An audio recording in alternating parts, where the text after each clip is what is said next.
It's time for Arkansas Travelers Baseball. Brought to you by AT&T, Coca-Cola, Allstate Insurance, ITT Technical Institute, Miller Lite, and Arkansas Federal Credit Union. Now, let's head to the ballpark for the ITT Tech pregame show. Here's the voice of the Arkansas Travelers, Phil Elson. Live from Little Rock, Arkansas Traveler Baseball is on the air. Well, hello again, everybody. A very happy Easter to you, and also a happy home opener. Today, Minor League Baseball and the Texas League present your Arkansas Travelers and the Tulsa Drillers in the final home opener in the history of Ray Winder Field. A picture-perfect day for baseball. The baseball gods have ordered us up a beautiful afternoon for the home opener. The Travs have returned into Little Rock after winning 6 of 9 games over a road trip that took them to Springfield and to Wichita. Last night, the Travelers with a 5-4 win over the Wranglers, so they took 4 of 5 from Wichita, got into Little Rock this morning at about 6:30, and a quick turnaround. 4 o'clock first pitch, and the Travs opening their 74th and final season of baseball at Ray Winder Field, and of course this also is the 100th season of Traveler Baseball, so history all the way around, and there's very excited folks that have been coming into the ballpark throughout the early part of the afternoon. Yes, it is Easter, and so we are expecting somewhat of a late arriving crowd, also with a late first pitch. But as I already mentioned, it is just a beautiful day. You could not have ordered up any better weather. Not a single cloud in the sky, and although it is a little bit windy, temperatures today going to get into the low 90s and could even set a record for this day in central Arkansas. So that's a nice way to start this season at home, as the Travs will take on the Tulsa Drillers in the first game of a 5-game series. Phil Elson with you on the ITT Technical Institute pregame show here on Little Rock ESPN 1380 and online at Travs.com and minorleaguebaseball.com. Earnings potential can increase with higher education, and you can chart a new career path with the help of an ITT Tech program of study. And you can learn more by just going online to itt-tech.edu. Well, the first pitch is set to be thrown in about 18 minutes. We've got plenty more coming up next on the ITT Tech pregame show. First, it'll be a check around the Texas League and the Angels organization after this on Little Rock ESPN 1380. At one time or another, we all want to change the world in which we live, make it a better place. Introducing the new ITT Tech School of Criminal Justice. At ITT Tech, we now teach the fundamentals of the criminal justice system, along with the technology to help respond to and prevent crime. ITT Technical Institute School of Criminal Justice, education for the future. To find out more, call 1-800-ITT-TECH or visit us on the web. Emergency hotline, can I help you? Yes, I need help. All right, sir, what's the problem? I can't taste my beer. I take a sip, I feel it in my mouth, but there's no taste. Okay, sir, stay with me. What's your name? Robert. Okay, Robert, this is what I want you to do. Put the bottle down and step away from the beer. Okay. Walk straight down to the corner store and pick up a 6-pack of Miller Lite. Open one, take a sip, and everything should be right back to normal. Okay. Don't worry, Robert. It's going to be all right. Next time, try the light beer that actually tastes like beer. Great tasting, less filling Miller Lite. Miller. Good call. Miller Brewing Company, Milwaukee, Wisconsin. My mother said no daughter of mine is driving a truck. I'm an 18-wheeling, double-clutching lady truck driver. There's nothing else I'd rather be doing. VC powder is this trucker's best friend. My day starts at 4 a.m. and ends 12 hours later. Out here on the road, there's a million things that's happening at once. I take VC for stress headaches, backache. I just can't pull over when my head's pounding. The reason I take VC is because it's fast and it works. I'm Carolyn from Ashbury, NC, and my pain reliever is VC. You're listening to Arkansas Travelers Baseball. Back on the ITT Tech pregame show from Ray Winder Field on a gorgeous sunny Sunday afternoon. Happy Passover to you, and happy Easter, and happy opening day. 3 holidays rolled into one here at Little Rock's Ray Winder Field. Phil Elson with you, and we're going to take a look at the box scores from yesterday's Texas League action and see what went on. The Springfield Cardinals continued their torrid hitting attack at Tulsa. The Cardinals walloped Drillers 8-3, 15 base hits for Springfield yesterday, with Iker Franco driving in 3 runs. Reed Gurecki and Matt Dreyer each connected on homers for the Cardinals. Springfield lead in the league with 17 home runs and 60 runs scored over the first 9 games of the year, and the Cardinals tie the Travs atop the North Division, 6 wins, 3 losses. Mike Parisi struck out 9 in 6 1/3 innings for the win, while Ubaldo Jimenez did not make it through the 5th, suffering his first loss of the season. In the North Division, Corpus Christi with an impressive 6-0 shutout over the Frisco Rough Riders. Frisco actually out-hit the Hooks 8-5, but the Hooks made it count. They scored all 6 of their runs in the bottom of the 5th inning. John Fagan connected on a home run. It was his second of the season, a 3-run shot coming off the losing pitcher, Andres Galarraga. Douglas gets the win for Corpus, going 7 shutout innings, and Douglas with a 1-1 record. Corpus Christi now with a record of 5-4. So do the Midland Rockhounds and the San Antonio Missions, each of them 5 wins, 4 losses. Frisco falling to 3-6 last in the Texas League South. Midland yesterday was a 5-1 winner at San Antonio. Kevin Melillo led the way for the Hounds with a 3-for-5 evening, including a couple of runs batted in. And Brad Ziegler earned his second win, limiting San Antonio to 5 hits in 6 innings and allowing just 1 run. So the Texas League standings like this, you've got a logjam at the top of the South. Corpus, Midland, and San Antonio each at 5-4. Frisco 2 games off the pace at 3-6. And the Travelers Division in the Texas League North, Arkansas and Springfield at 6-3. 1 game ahead of the Drillers, who were 5-4, but Wichita has fallen already 5 games off the pace. The Wranglers 1 win and 8 losses. Across the Texas League today, it's the Corpus Christi Hooks visiting Midland. Same first pitch time as here, 4 o'clock. Springfield hosting Wichita at 4:10. And Frisco is the late game today. The Rough Riders playing host to San Antonio. That is also a 5 o'clock start time. Keep you updated on those games from the Texas League and also the majors as we go throughout the broadcast on the Southwest Airlines out-of-town scoreboard. Now we'll have a look at the AgPro Farm Report and take a look around the Angels minor league system, brought to you by AgPro Central Arkansas, located in Pine Bluff, Maumelle, Stuttgart, and England. While every team in the Angels system was a winner yesterday, Salt Lake pounded out 20 base hits with a 15-1 victory over the Portland Beavers. Only Tommy Murphy was the only one not to get a hit in that game for Salt Lake. Eric Ibar had a couple of hits. Howie Kendrick finished with 4 hits, and Dallas McPherson hit a double and a triple and knocked in 5. Reggie Willett, Ibar, and Kendrick each with a home run. Winning pitcher Kevin Gregg, 5 shutout innings for his first win of the year. And with the win, Salt Lake now with a record of 6 wins against 4 losses. Rancho Cucamonga has the best record in the organization at 7-2. Yesterday, the Quakes were 9-6 winner at Lancaster. 15 hits for the Quakes, including 4 by the catcher, Mike Collins, who also drove in 3 runs. And out of those 15 hits, 13 were singles, as Rancho Cucamonga gave enough offense for Frankie Rodriguez to work with. He goes 6 innings for the win. And again, that record for Rancho Cucamonga, very impressive in the early part of the season. The Quakes are 7-2. Cedar Rapids was also a winner in the Midwest League. They go to 6-4. Colonels last night won at Wisconsin 5-3. Flint Whipke, probably the best name in the entire organization. The catcher for Cedar Rapids drove in 2 runs and 10 base hits for Cedar Rapids in the victory. Butcher got the win in relief, and Aldridge earned the save with 2 perfect innings. That's your AgPro Farm Report. Looking around the Angels minor league system, brought to you by AgPro of England, and that's actually AgPro Central Arkansas. They're located in England, Stuttgart, Maumelle, and Pine Bluff. AgPro is proud to feature outstanding John Deere products. In fact, you can sign up for a demo of some of John Deere's best equipment at AgPro's website, which is agprocompanies.com. We're having the Tulsa Drillers getting introduced to the fans here at Ray Winder Field, and then Travs will be introduced on the first base side. We'll have the starting lineups in a couple of segments, but for right now, we will have a break and return with a Major League scoreboard, the Southwest Airlines out-of-town scoreboard after this on Little Rock ESPN 1380. Your world is suddenly changing for the better because 2 great companies have now joined forces to deliver the world that matters most. Yours. AT&T with its passion to invent and SBC with its drive to deliver have come together to create the most complete and secure network with voice services, digital satellite TV, high-speed internet, and singular wireless. Learn more at thenewatt.com.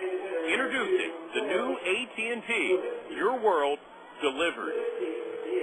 Coca-Cola is essential. My friend's brother is a molecular biologist, and he was saying the only way you could have gotten Coke Zero to taste like the regular Coke was to engineer it in space. I would not know, but think about the whole zero factor, like zero gravity. It makes perfect sense. Zero is for the 0 calories. Just stop pretending that you don't engineer Coke Zero in space. Can you do that? I wish I could speculate on that, sir. Next launch. I just want the time for the next launch. Coca-Cola Zero. Real Coke taste, 0 calories. Hey, nobody said quitting smoking was easy, but others have done it, and you can too, with help from the SOS Quit line, 1-866-NOW-QUIT. They'll give you the help you need to kick the tobacco habit. It's free, and it's free of nagging and preaching too. So call 1-866-NOW-QUIT and get the help you need. What have you got to lose, besides the most dangerous habit you've ever had? 1-866-NOW-QUIT. Call now. This is Little Rock's ESPN 1380. Welcome back to Ray Winder Field. Phil Elson with you on the ITT Tech pregame show. We're getting set for first pitch. The Arkansas Travelers and the Tulsa Drillers in a battle of North Division opponents. Drillers entered the game 5-4, and the Travelers are 6-3. Checking the scores from the major leagues on the Southwest Airlines out-of-town scoreboard. We have no final scores yet. There's a rain delay at Chicago. The White Sox had a 5-0 lead in the top of the third over the Blue Jays. Jermaine Dye and Jim Thome have gone deep. That's 7 home runs for Thome. Looks like he's off to a fantastic start. Also in the American League, Detroit is leading 1-0 in the top of the ninth over the Cleveland Indians. Chris Shelton has hit his 8th home run to lead all major leaguers. Tampa Bay, a 6-4 lead over Kansas City in the top of the 7th. Devil Rays got homers from Damon Hollins and Johnny Gomes. Shane Costa hit his 3rd for the Royals. The Angels, after dropping a couple of straight games to Baltimore, are leading it at the Orioles 5-2. Vladimir Guerrero has pounded a couple of home runs. Jeff Conine hit his 2nd for the Birds. After 4 innings at Fenway Park, the Red Sox 3 and the Mariners 2. And later tonight in the American League, it'll be the Texas Rangers visiting Oakland.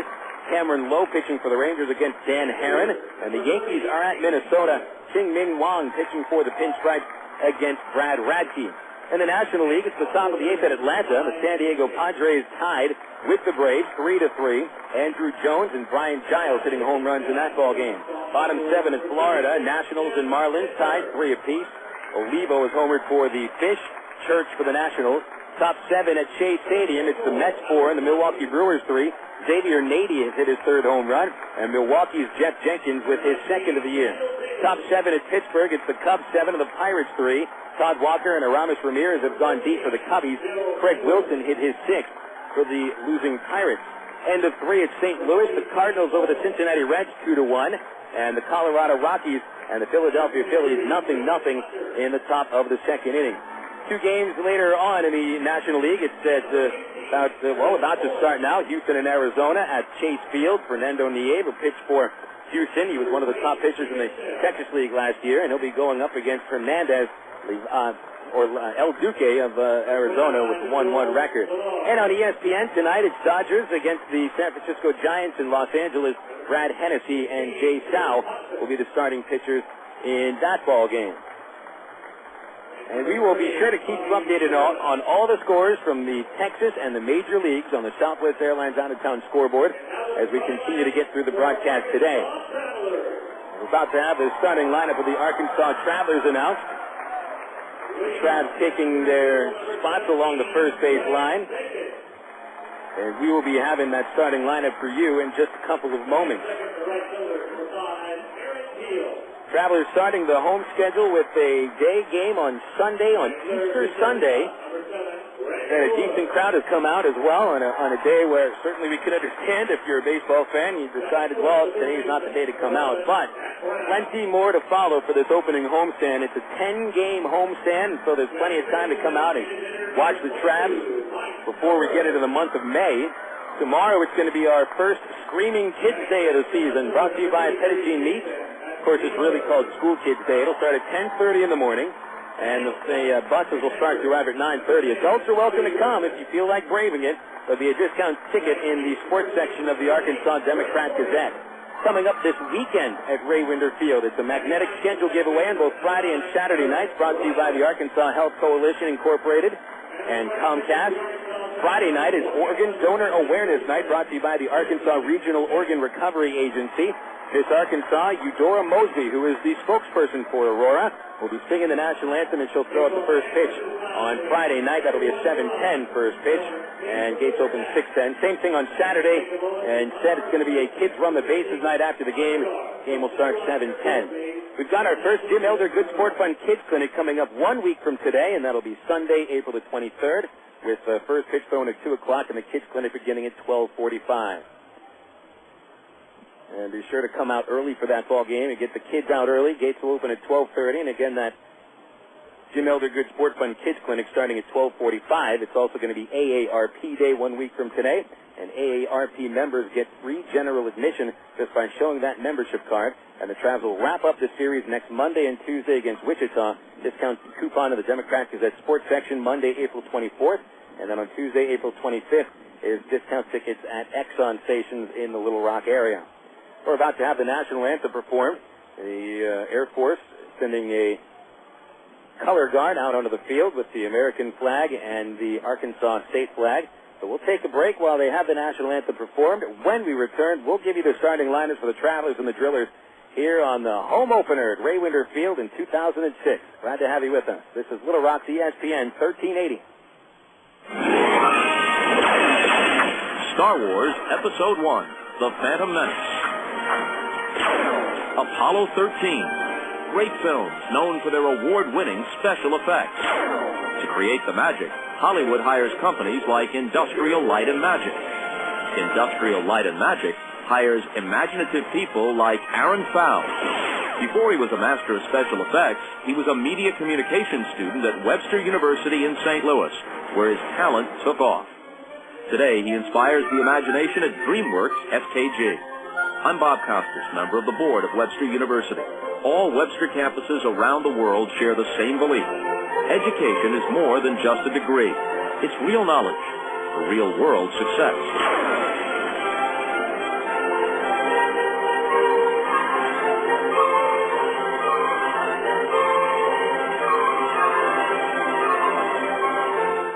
Choose your reward with Arkansas Federal's new Platinum Rewards MasterCard credit card. Cash back, airline miles, or merchandise points, and you'll never pay an annual fee. For a limited time, we'll give you 1,000 rewards points, and you'll get a low 2.9% annual percentage rate on qualifying purchases. For details, call Arkansas Federal Credit Union at 982-1000 or apply online at afcu.org. Arkansas Federal, the official credit union of the Arkansas Travelers. You're listening to Arkansas Travelers Baseball.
Ladies and gentlemen, Lavera Gray singing the Star Spangled Banner, and a beautiful job done. Thank you very much, Lavera Gray. That was spectacular. Welcome back to the ballpark, folks. Let's get you the starting lineups. We'll begin with the visiting Tulsa Drillers, who have a record of 5-4. Drillers are managed by Stu Cole in his first season as a manager with the Rockies, with the Drillers. He'd been managing at Single-A Modesto last year. And today he's got Troy Tulowitzki leading off as the designated hitter. Batting second and playing in right field is Seth Smith, with Ian Stewart batting in the 3-hole and Stewart at third base. Batting cleanup for Tulsa, the left fielder, Judd Thigpen. Joe Koshansky will bat fifth, and he plays first base today. In the 6-hole is center fielder Jordan Zarnicki. Matt Macri bats 7th and plays second base.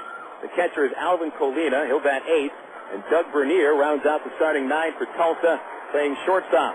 Again, the starting 9 for the Drillers is Tulowitzki, Smith, Stewart, Thigpen, Koshansky, Zarnicki, Macri, Colina, and Bernier. The Arkansas Travelers, a record of 6-3, managed by Tyrone Boykin. And today, Dwayne Bacon leads off. He'll be in center field. Batting second and playing right field for the Travs is Aaron Keel. In the 3-hole, shortstop Brandon Wood. Matt Brown will clean up. He'll play third base.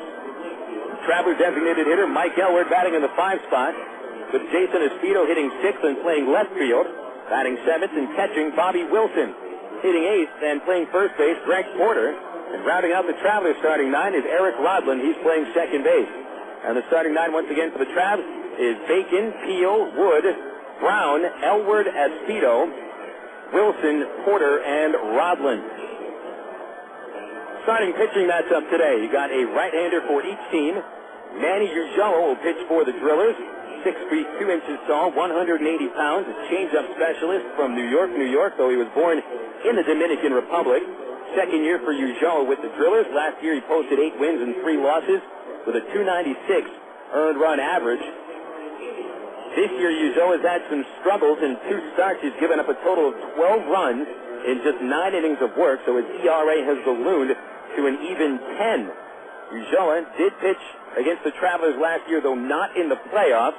Travs, remember, swept the Drillers in the playoffs. Corpas was scheduled to start game number 4, and then never got to game number 4. Pitching today for the Travs is right-hander Jesse Smith.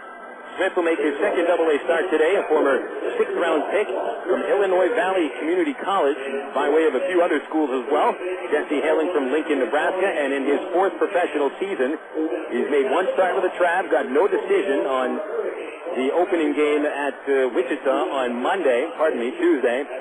Smith pitched well in the game, gave up 4 runs in 6 innings, and the Travs ended up winning that game, and that's all that really counts. So it's Smith on the mound for the Travelers, Jesse Smith, and it'll be Manny Corpas, which is spelled Ulloa, for the Tulsa Drillers. Lineups right now getting exchanged at the plate. It's Tyrone Boykin for the Travs, handing his lineup card over to the umpire crew. And Stu Cole, the manager for the Tulsa Drillers, getting his first look of the season at Ray Winderfield. Our umpire crew for this series, Art Vandelay behind the plate, Kenny Banya at third base, and Cale Varnson will be calling the outs at first. Ray Winderfield in its 74th year of operation, and in all honesty, the field's not looking very good right now. There's a lot of sand around the pitcher's mound, both in front and in back. But the rest of the ballpark looks spectacular, as good as a 74-year-old ballpark can look. Dead center field, 390 feet. Down to the right field line, 345. And into the left field corner, 330 feet. As you know, if you're a Traveler fan, it is impossible to rob a home run with the fence measuring about 20 to 22 feet all the way around from corner to corner. Deepest part of the ballpark is in left center field, and it's a nice little power alley out there of about 400 feet. We've only had about a handful of balls leave the yard into that 400-foot gap in left center over the last 6 years. It's going to take a while to get the lineups exchanged at the plate because you're explaining the ground rules. You can remember in opening day last season, 2005, it was hilarious as Traveler manager Tom Gamboa had never been to this ballpark before. And remember last year's opening opponent was Springfield, managed by Chris Maloney, who spent several seasons here at Ray Winderfield. Gamboa had to have the ground rules explained to him at his own ballpark by the visiting manager. But today, it's Ty Boykin who knows the ground rules very well, especially down that first base line over towards where the intern sits during the game. And you can see that the Travs are about to take the field. You've got that part of the stands over down the right field line where it opens into a driveway, and if the ball ends up, it goes out of play over there. Could be extra bases. It would be an extra base for a base runner. There go the Travs to take their positions. We owe you a 60-second break. We'll come back to the first pitch of the last season at Ray Winderfield. This is Little Rock, ESPN 1380. In sports, a cheer can be a great way to get your team pumped up. Here at FedEx, we want you to be pumped up about shipping with FedEx Ground, so we thought we'd do a little cheer of our own. Is everyone ready? Then let's get this party started. Ready, let's go! Hey, people in the stand, get up and clap for FedEx Ground. Hey, people in the stand, get up and stop. Your feet. Because FedEx Ground is a reliable and cost-effective way to handle all your day-to-day shipping needs. Stand up. FedEx Ground. Clap your hands, stand up.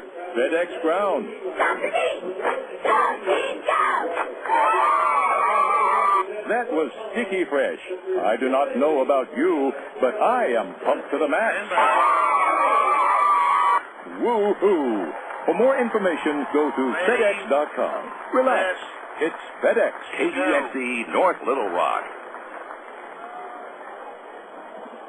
Well, in this last season of baseball at Raywinder Field, we'll be welcoming back many of the characters and people that have made this ballpark what it is. Jim Bailey just threw out the ceremonial first pitch. Jim, of course, covered the Travelers for a good 30 years, and he still does, writing his column in the Democrat Gazette Sports section. It's one of the best parts of reading the Democrat Gazette Sports. So it's good to see Jim out for another season of baseball here at his favorite ballpark. And, of course, we're up in the press box, which is named after him, and longtime Traveler broadcaster Jim Elder. So I'd like to welcome Jim Bailey back to the ballpark, and, of course, with Mr. Elder passing away back in 1998, his memory lives on at this ballpark. So it's a good sight. The Travs on the field, taking their warm-ups. Jesse Smith warming up in the Traveler infield, getting used to this infield, which can be a little bit difficult to play on. A couple of bumps here and there, a couple of wavy spots here and there as well, but they'll get used to it. The Tulsa Drillers, wearing those 3-year-old uniforms, got that, I think that is called slate, which is the color on the road uniforms. It's the dominating color.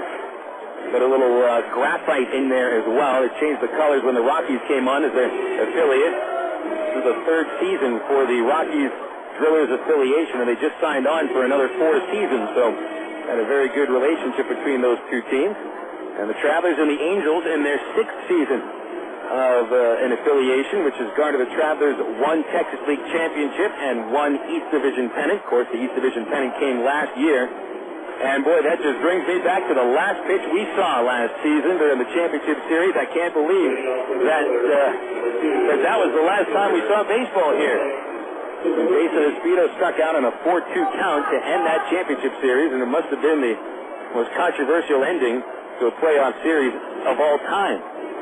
It's good to see that a lot of fans have come out today to celebrate the opening of the home schedule. Travs are already 9 games in. They're 6-3, so just another game for the boys with the Travs uniforms on. Troy Tulowitzki stepping into the batter's box, and Jesse Smith fires a strike on the first pitch. It was thrown at 4:08 tonight. And as we mentioned, it is just a picture-perfect day for baseball. We could not have asked for anything better. 0-1 and away from Smith, and a nice slider at the knees. He gets ahead of Tulowitzki 0-2. Tulowitzki, one of the top prospects in the Rockies organization, a right-handed batter hitting .268 this year. 6'3", 205 pounds, usually a shortstop, but he gets assigned to the DH. Smith to the plate with the 0-2 curve, and it's in the dirt.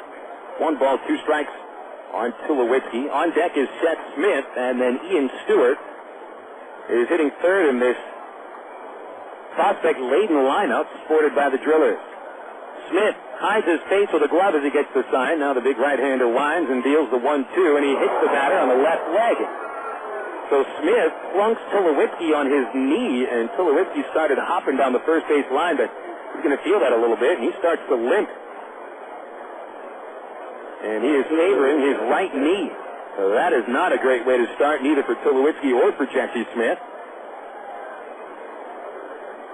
And quickly, time is called by the Drillers dugout, and they send the trainer, Austin O'Shea, out to the first base line to check on the Rockies prospect. Well, Tulowitzki really wore that one. Smith, he throws hard in the low 90s, and he was trying to take over that inside part of the plate. Tulowitzki got it on that right knee, stretching out his left knee now. Tulowitzki seems to be okay. He's no longer really favoring one leg or the other, just a little bit of a stinger there. Seth Smith waiting at the plate to get a chance to hit. Tulowitzki is still getting checked on by Austin O'Shea. Smith in his last start didn't hit any batters. He only walked one. Jesse's had pretty decent control numbers throughout his career with just 109 walks in 266 career innings coming into this season. Tulowitzki still stretching out that, it's the left leg, pardon me, not the right leg. Kind of on the hollow of the left knee, and he's going to test it out, jogging down the right field line, and it appears Tulowitzki is, he's all right. He's well enough to stay on his feet and run. And keep in mind, the fact he's a prospect, the Rockies may be a little cautious, and it looks like they're going to let him stay in the game. O'Shea backs off from him, and Steve Colyer, his manager, will head over to the third base coach's area. So too bad for Jesse Smith. He got ahead of Tulowitzki 0-2, but then plunks him with the 1-2 pitch. So it's Seth Smith standing in now. Smith, a left-handed batter. One of only three lefties that Jesse Smith will be facing today. Smith stands in there, hitting 158. And Brown is up at third base, guarding a bunt. Smith into the stretch, and he delivers. And Seth Smith takes low and outside for ball one. Fielders behind Jesse Smith, Brown at third, and again, he's on the cut of the grass. Wood at shortstop, shaded up the middle, as well as second baseman Eric Rodlin, and Porter with his right foot on the first base bag, holding Tulowitzki. Decent lead. There's a throw over to first by Jesse Smith. Troy Tulowitzki diving back in. He's safe. Outfield left to right for the Travs is Jason Espito, Dwayne Bacon, and Aaron Peel. And Bobby Wilson doing the catching. Getting another start behind the dish. Smith delivers the 1-0, and that was low and inside to Seth Smith. And just a little quick step out of the way by the Drillers right fielder. And the count goes to 2 balls and no strikes. Jesse Smith is 6 feet 2 inches tall, 210 pounds. The kick on the 2-0 pitch is lined back up the middle, and Wood couldn't get that. It got under his glove on a dive attempt and into center field for a single. And so the Drillers have a little business working here. They got men in first and second with nobody out. Good effort there by Brandon Wood, but the ball was hit too hard. He took a couple of steps up the middle, lunged for the ball in back of the base, and just missed scooping that one up. So 2 on and nobody out for Ian Stewart. Stewart's one of the top hitters in all of minor league baseball. Big prospect for the Rockies. They're expecting him to be an everyday third baseman in Denver. Stewart, 6'3", 205 pounds, and only 21 years old today. Into the stretch goes Smith, and he delivers to the left-hander, and it's inside to Stewart for ball one. Now Judd Thigpen on deck. In the cleanup spot, Stewart has a chance to give the Drillers an early lead. Stewart hitting .333 in 9 games. He's homered once and driven in 6. Smith getting a look at second. The 1-0 on the way, and it is grounded off the mound, off of the pitcher towards Rodlin at second base. He barehands. He throws to first, and he'll get the out on Ian Stewart. Very impressive play there by Eric Rodlin to change directions. That ball originally looked like it was going to get past the mound, and either of the middle infielders would have had to try for that one close to second base, but it kicked off of Jesse Smith and ricocheted towards where Rodlin was originally standing, halfway between first and second. That'll be a 1-4-3 put out at first with the runners advance. Tulowitzki to third, Smith to second. And the Travs bring the infield halfway in. They may try for the out at home. Judd Thigpen is the batter, another right-hander. Smith delivers a curve, and it didn't curve much. It stayed high and inside. Ball one. Well, the Drillers have had 2 men hit the ball, as Smith and Stewart both hit it very hard. And both of them right back up the middle, so they've centered it. 1-0 count, and Smith comes home to Thigpen, and he takes a strike. A Jesse Smith fastball over the outside half, and it's 1-1. Judd Thigpen, he's in his second year with the Tulsa Drillers. Thigpen last year played at 3 different levels of the Rocky system, combined and hit .286 with 15 homers. The pitch from Smith is a called strike on the low inside corner, and now the count's 1-2. For Thigpen this year, hitting only .188 in 9 games. And Jesse Smith a strike away from getting the second out. Joe Koshansky waits on deck. Here's the stretch at the belt. Smith glances at third, now delivers a curve, and it is smacked foul the other way over the Traveler bullpen and into the groundskeeping shack, and it's still 1 ball and 2 strikes on Judd Thigpen. Top of the first inning, and the Drillers already threatening. Tulowitzki led the game off by getting hit with a 2-strike pitch, and then Seth Smith singled up the middle. Runners advanced on a 1-4-3 put-out.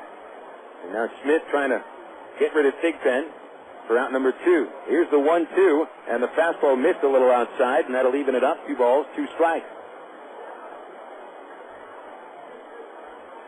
Judd Thigpen, one of 4 returners in the starting lineup today for the Drillers, along with Koshansky, Zarnicki, and Colina.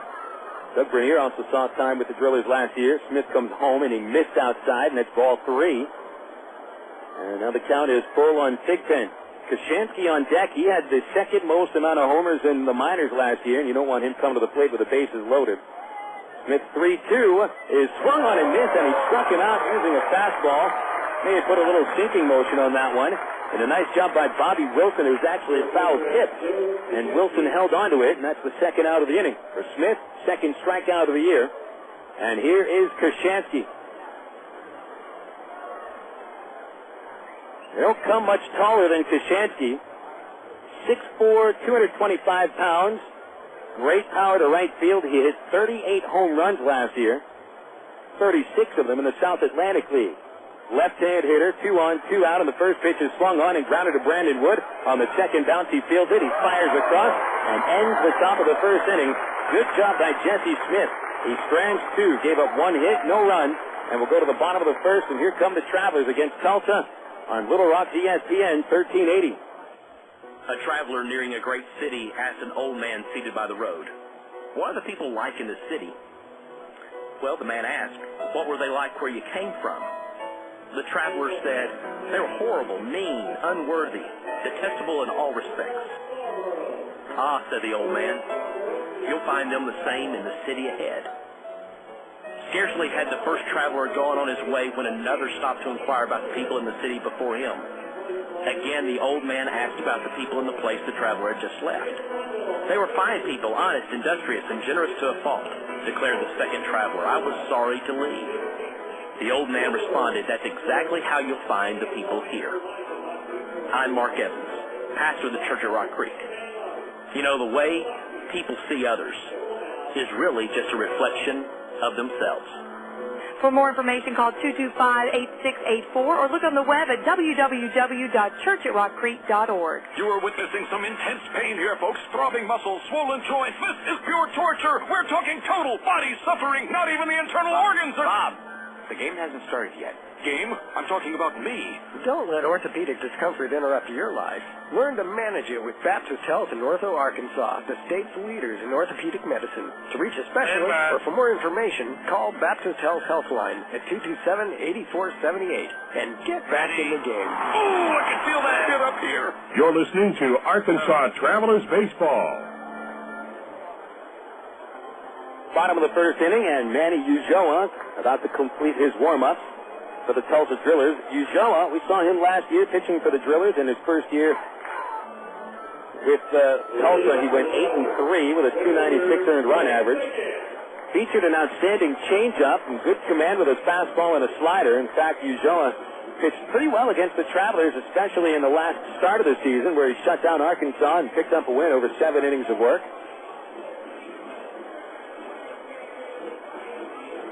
Corpas, however, in 2 starts this year, has had his lunch handed to him. Against Wichita and Springfield, he's allowed a .317 batting average and a 10 ERA. Dwayne Bacon stepping in to lead off for the Travelers, getting his first at-bat ever at Ray Winder Field. Corpas from the windup, he missed under the knees. Bacon squared around but took it low, ball 1. Bacon a couple of hits yesterday, including a triple. One of 2 triples on the year for Dwayne. Here's the pitch outside, again squaring around but taking ball 2. Stewart will play in at third base. We haven't seen Bacon actually attempt to bunt for a hit yet this season. Now the 2-0 on the way, and he'll take a strike on the inside corner to bring it to 2-1. Bacon has been swinging away quite a bit and hitting .216 over the road trip. No home runs. Did knock in a run 2 days ago. The 2-1 pitch to Dwayne, again squaring around. He jumped out of the way. It was low and inside, and it's ball 3. 3-1. Ulloa, not the kind of pitcher to walk a lot of batters. He's been pitching professionally since 1998, but only 229 walks. The 3-1 missed outside, and Dwayne Bacon starts the game with a walk. Base on balls number 4, allowed by Ulloa. And now Aaron Peel stepping in.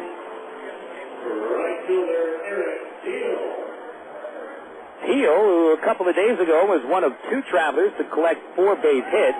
He and Bobby Wilson helped lead a 20-hit attack, which is already the most hits by a Texas League team this year.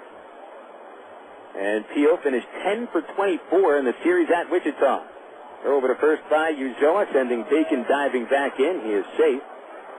Dwayne, 3 stolen base attempts during the road trip, and he was successful each time. Catcher Alvin Colina, pretty good throwing arm. And there goes Bacon on the move. The pitch is a called strike on the throw to second base. Is a good one, but he beats the throw. And the tag by Bernier was just a little bit late. Colina's throw was a good foot in front of the base.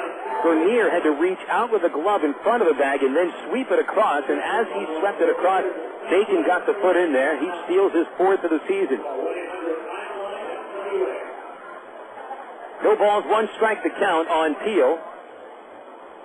He made sure that Bacon was able to try to steal that pitch. He did not protect his base runner. And now here's the 0-1 to Aaron, and he swings and fouled it away. It'll stay inside the grandstand, but into the general admission seat. And it is 0-2 on Peel. Brandon Wood is on deck for the Travelers. That stolen base for Arkansas, just the 7th of the season. The pitch to Peel. Check swing. The pitch outside, but he went around and misses. Strike 3. Well, it looked like Aaron was really trying to guide the ball on the right side of the infield, but Ulloa had a ton of movement on that slider, and so he strikes out Peel after walking Bacon. So now it'll be Brandon Wood standing in. Wood getting his first at-bat here in Little Rock. Nice ovation for him. Some of the fans who know exactly who Wood is. Last year's minor league home run champion. And Brandon hit .265 over the road trip with 2 home runs and 7 runs driven in. Right-handed batter. He stands tall in the box. Bacon at second. Here's a pitch way outside, and Colina had to reach far across his body to bring it in. 1 ball, no strikes on Wood. Brandon had a little bit of a struggle in Wichita over the 2nd, 3rd, and 4th games of the series. The 1-0 pitch, he let it go again, low and outside, ball 2. But Wood came back yesterday to collect his 7th extra base hit already in 9 games. He's collected 5 doubles and the 2 home runs.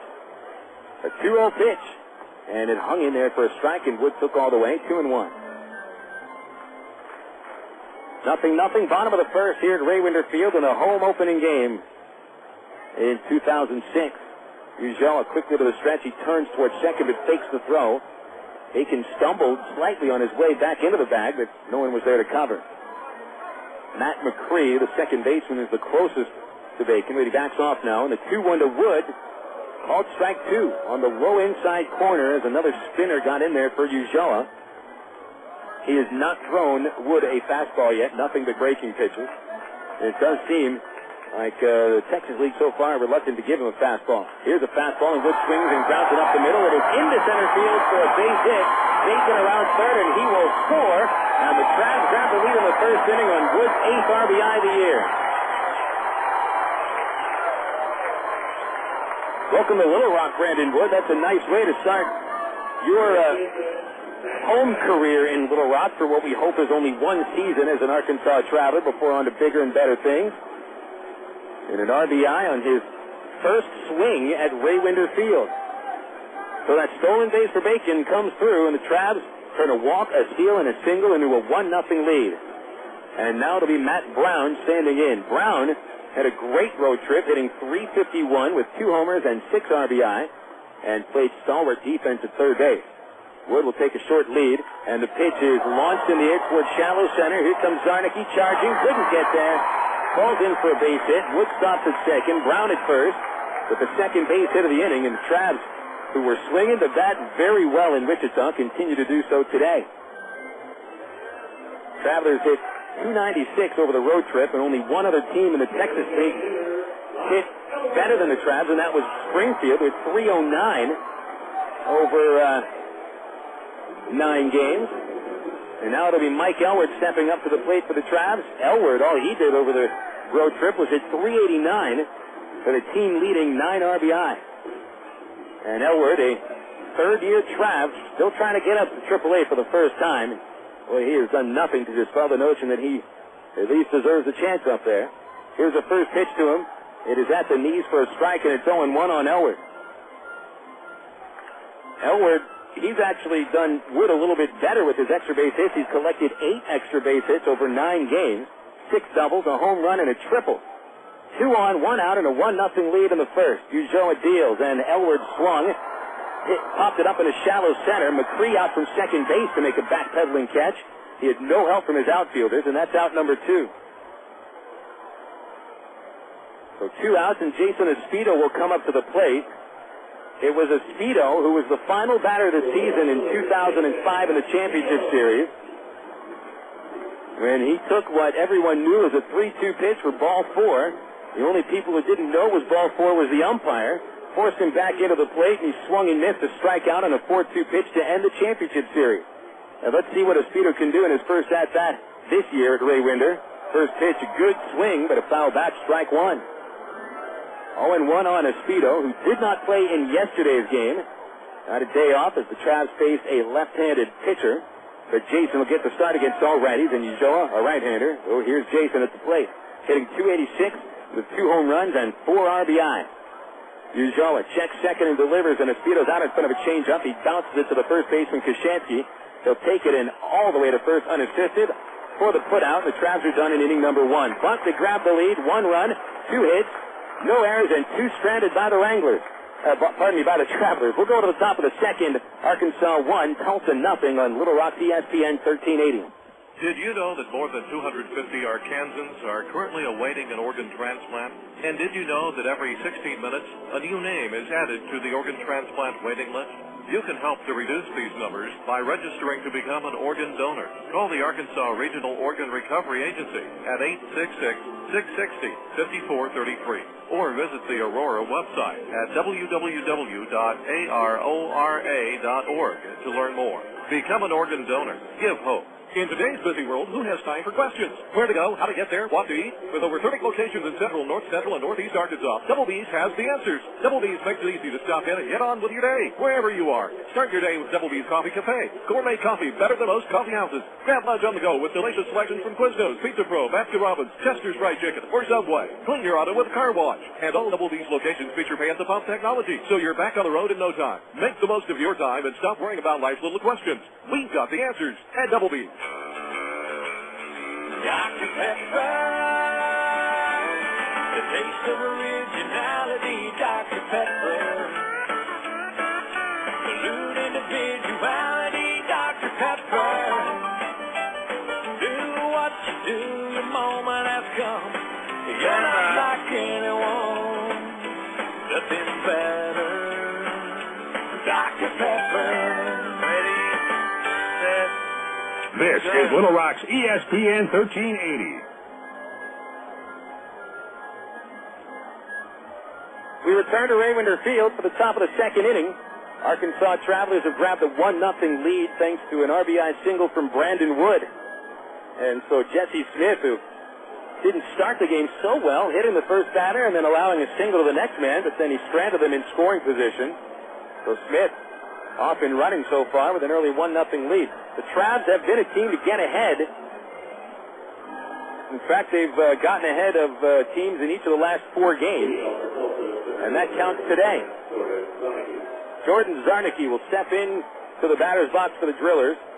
Zarnicki, a right-handed batter. He plays in center field this year. He played in left field quite a bit last season for the Rockies AA team. Smith from the windup. And the big right-hander comes home. Zarnicki takes low and outside for ball 1. 6, 7, and 8 hitters for the Drillers. Pardon me with this Wranglers. We just saw them for 5 days. It felt like we were in Wichita for a month. Here's a 1-0, and Zarnicki takes it right down the pike. Strike 1. Zarnicki hitting .314 with 4 home runs. 2 of those home runs have been of the walk-off variety. So he's already had a flair for the dramatic. The 1-1 pitch. Curveball has stayed high. It's 2-1 on Zarnicki. This Drillers team has already had 3 walk-off home runs. They just seem to be a team that waits till the 9th inning, at least in Tulsa. The 2-1 pitch is swung on and lined towards right center. It gets in there for a base hit, and it got through the outfielders to the right center field gap. There goes Zarnicki to second base, and he'll hold with a double. Nice little bit of hitting there by Zarnicki. Smith got in the reach for the pitch, which may have been a little bit outside, but Zarnicki just pokes it towards the gap. Didn't necessarily hit it very hard, but it was literally halfway between Bacon and Peel in the gap. So a 2-base hit for Zarnicki, his 4th double. And now Matt McCree will stand into the batter's box, the second baseman for the Drillers. Time called. And it looked like the base runner lost one of his batting gloves. Yeah, Zarnicki's glove got loose out of his back pocket. The wind is blowing today. It's swirling here at Ray Winter. American flag in dead center is blowing out to left. And the flags on the scoreboard are just kind of fluttering around all over the place. Smith into the stretch, and Macri waits for the first pitch. Here it comes. He shows bunt, but he takes it. Strike 1. Saw McCree just a couple of games last year. He actually sat out most of the season with a left wrist sprain. Spent 2 stints on the DL. Smith, a long look at the runner at second. He steps off with the right foot. Zarnicki is being held on by Brandon Wood, who's coming over from shortstop. He's right behind the base runner. Smith gets a look at second. Wood backs off, and now the 0-1 pitch to McCree is swung on and fouled at the plate. It rolls behind Wilson, and that is strike 2.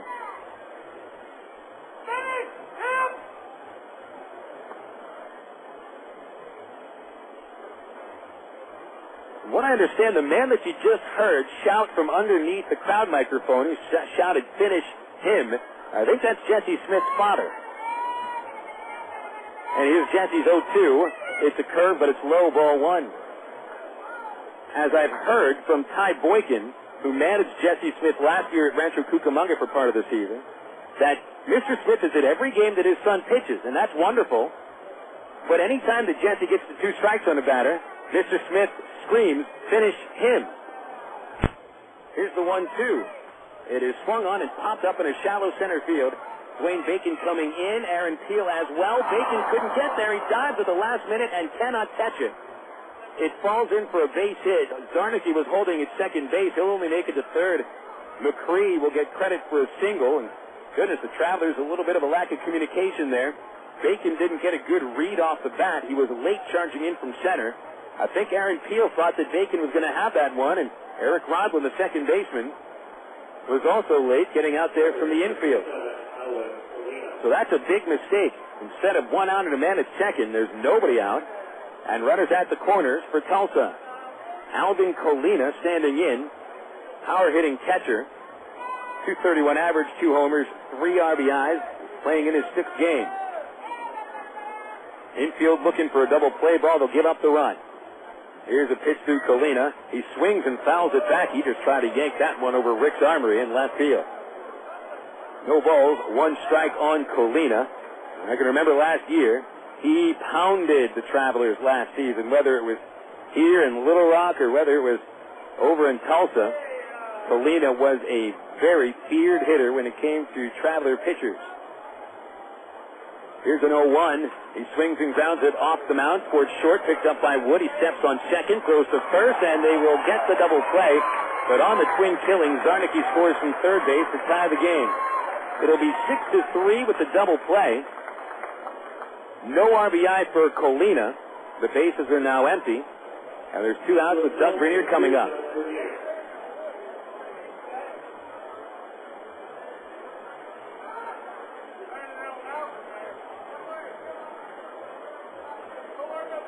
Here comes Bernier up to the plate. Bernier, a right-handed batter, will face Smith from the windup. And here's the first pitch. It is up high, ball 1, 1-1. Bernier played at shortstop most of the season last year for Tulsa. Pretty sure-handed shortstop, but he hit only .203. Struck out 103 times. Smith comes home. The 1-0 pitch to Bernier is under the knees, ball 2, and it's 2-0. Bernier's never been too much of a hitter. Career average at .222. And it says that he's up here at Double-A again. He can field his position. The pitch is fouled at the plate. It's 2-1. Travs 1, Drillers 1. Top of the second here in Ray Winder Field on a picture-perfect Easter Sunday. The bleachers are filling up. Looks like they're about 3/4 of the way filled. First base seats. A lot of people sitting in them. We've got a good crowd today. The 2-1 pitch on the way from Smith. Inside as Bernier jumps off a little bit. It's 3 balls, 1 strike. On deck, Troy Tulowitzki at the top of the order. Smith trying to come back from a 3-1 count. He delivers, and it is swung on and hit high in the air towards the right field line. Aaron Peel is underneath it after a long run, and he makes the catch. That'll end the second for the Drillers. They score 1 run on 1 hit, no errors, and nobody left. We'll take it into the bottom of the second.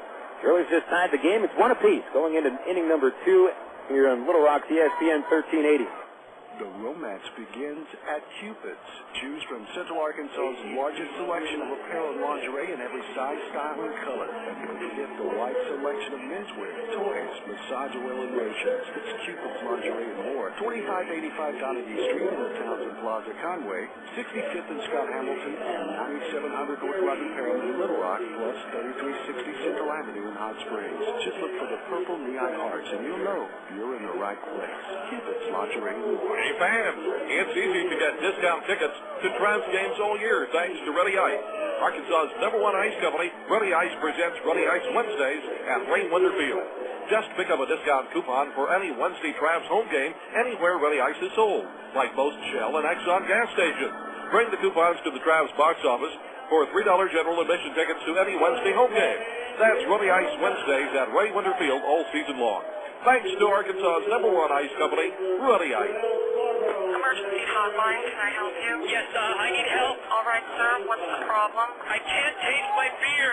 I feel it in my mouth, but there's no taste. Okay, sir, this is what I want you to do. Put the bottle down and step away from the beer, please. Walk straight to the corner store and pick up a 6-pack of Miller Lite. Okay. It's going to be all right. Next time, try the light beer that actually tastes like beer. Great tasting, less filling, Miller Lite. Miller. Ready? You're listening to Arkansas Travelers Baseball.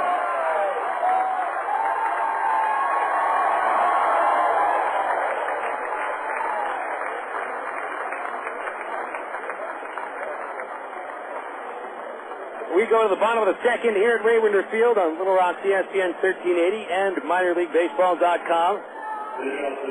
I'm Phil Elson. Here in the bottom of inning number 2, the Travs have their bottom third of the order. Bobby Wilson will lead off against Manny Corpas. Wilson, 7th in the batting order, will be followed by Greg Porter and Eric Rodman. Here's a delivery to Bobby. He swings and chops towards the third base line. Nice backhand stab by Stewart. He leaps in the air, throws it in the dirt to first, and it's picked up by Koshansky. Wilson is out by half a step. That is a spectacular play by Ian Stewart. Not only just stabbing the ball and a very well-hit chopper down the third base line, he played it on a short hop, but then realizing that he had time to get rid of the ball, he leaped in the air and didn't get much on it, but gave Koshansky a nice, easy bounce to make the catch on. So that'll be a big star there for the third baseman, Stewart. We've seen some pretty good third basemen early in the season here. Rico Washington for Springfield, Ian Stewart for Tulsa, Alex Gordon for Wichita, and Matt Brown of the Travs has had an outstanding start to the season. Greg Porter, the batter, takes a pitch outside, ball 1. Porter came on over the last couple of games. He had a home run yesterday, maybe the longest home run we've seen so far this year. Big left-hander waits, and the 1-0 pitch is a called strike on the low inside corner. 1 ball, 1 strike to Porter, hitting .250 with the 1 homer and 4 RBI. Nobody on for Porter after the great play by Stewart. Corpas comes home, and Porter swings and pops it up behind the plate. That'll settle on the roof. And on the foul ball, it goes to 1 ball, 2 strikes on Porter. Eric Rodlin on deck. Emmanuel Ulloa, I mentioned he likes to go to the changeup, especially with 2 strikes. And here's the 1-2 to Porter. It's a fastball, and it's outside. 2 balls, 2 strikes. Ulloa with 39 career wins and 35 losses. And he's bounced around a little bit, including a couple of stops in independent ball. Here's a 2-2 to Porter. A swing and a high fly ball deep to the left field corner. Going to hang up there. Thigpen going back to the warning track, and at the wall, it hits the top of the fence. And Porter will get the post into second base and stop with a stand-up double.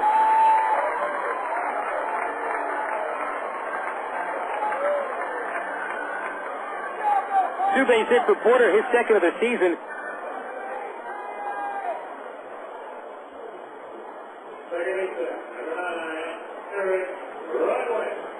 So Porter reaches with a Trav's third base hit of the season, and now it's Eric Rodlin coming up with a chance to put Arkansas back in front.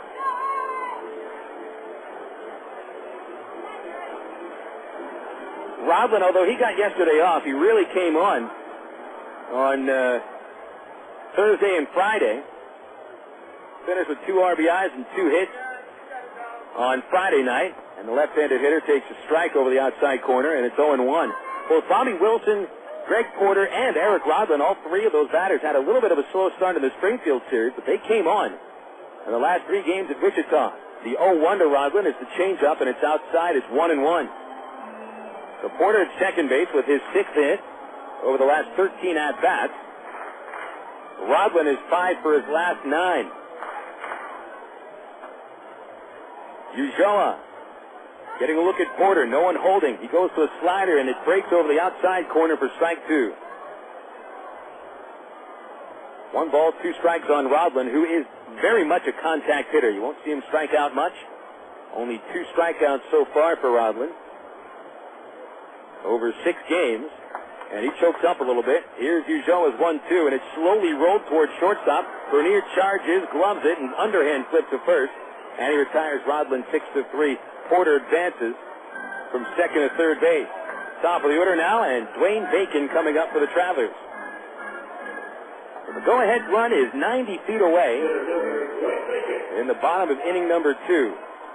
And Dwayne Bacon, the batter, he has 1 RBI this year, and it came 2 days ago. Turned out to be a game-tying RBI in a win for the Travs when they came back from a 3-run deficit at Wichita.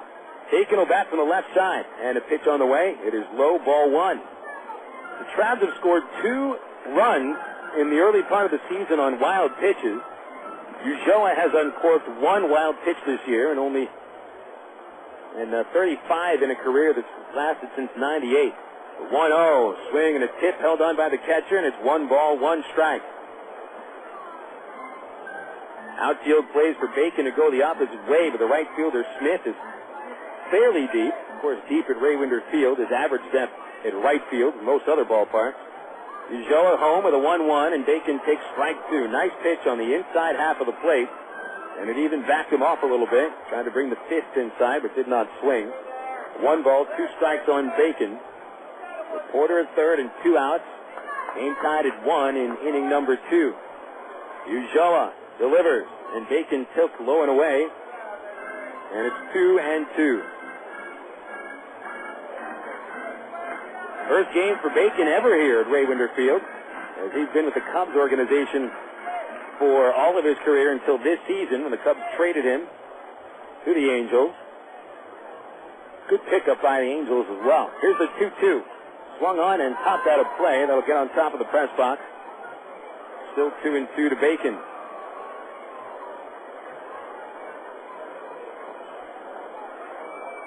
Plate umpire getting a new set of baseballs. Alvin Colina took his mask off, with Ulloa just continuing to lean in on top of the mound. Spinning the ball around in his right hand. He gets the sign. Bacon waits as he brings the bat back. Here's the 2-2. Swung on, grounded up the middle. Second baseman retreat, couldn't field it cleanly. It bounces high in the air off his glove, and Bacon is safe at first. That'll bring Porter home from third base. And the Travelers are back in front now, 2-1. No RBI for Bacon. Charge and error to Macri. And the Travs will get an unearned run here in the second inning.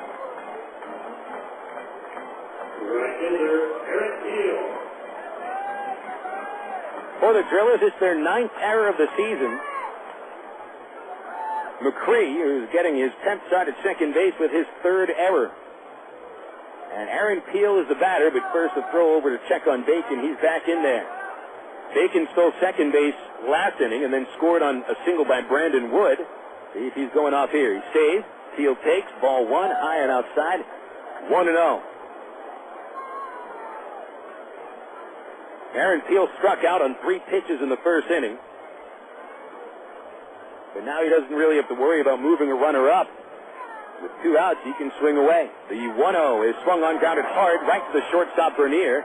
He shuffles underhand to the second baseman. They'll force Bacon out, and the inning comes to a close. But not before the Travelers garner an unearned run on 1 hit and 1 error. They also stranded a man.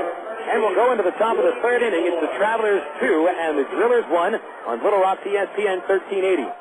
When good spark plugs go bad, even a drive in the country is in jeopardy. Hey, spark plugs, let's you Captain Knowles have some performance anxiety. I don't understand. This never happened before. Yeah, whatever. Car's performance letting you down? Who's this guy? Autolite XP Extreme Performance Spark Plug, ma'am.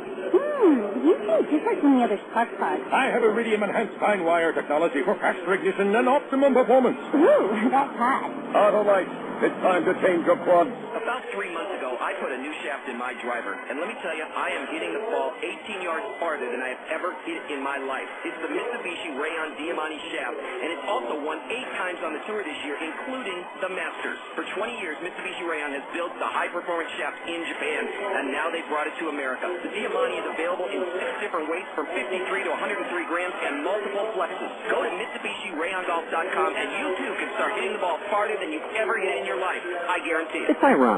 They're called answering machines, but they never give you answers. Oh, sure, they tell you so-and-so isn't here right now, but you have no idea where they went or when they'll be back. Of course, with Geico, you won't talk to an answering machine.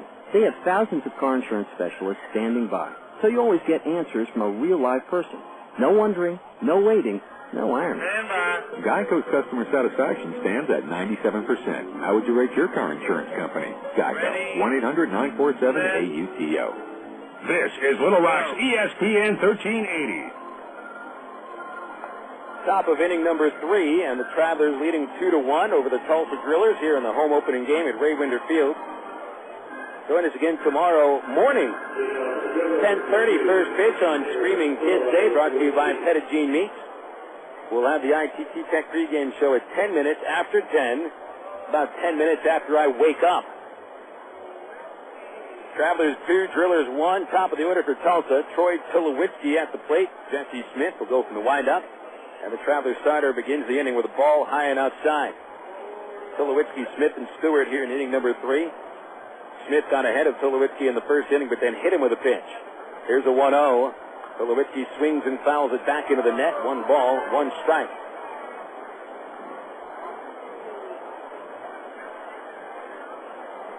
Unearned run charged to Manny Corpas in the bottom of the second, allowing the Travs to get in front.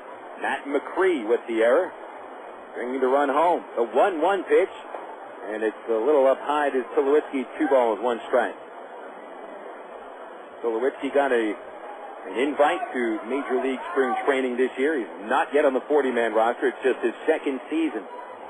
The 2-1 is swung on and grounded between third and short into left field for a leadoff hit. And the Drillers get that leadoff man aboard for the 3rd consecutive inning. We'll bring Seth Smith up.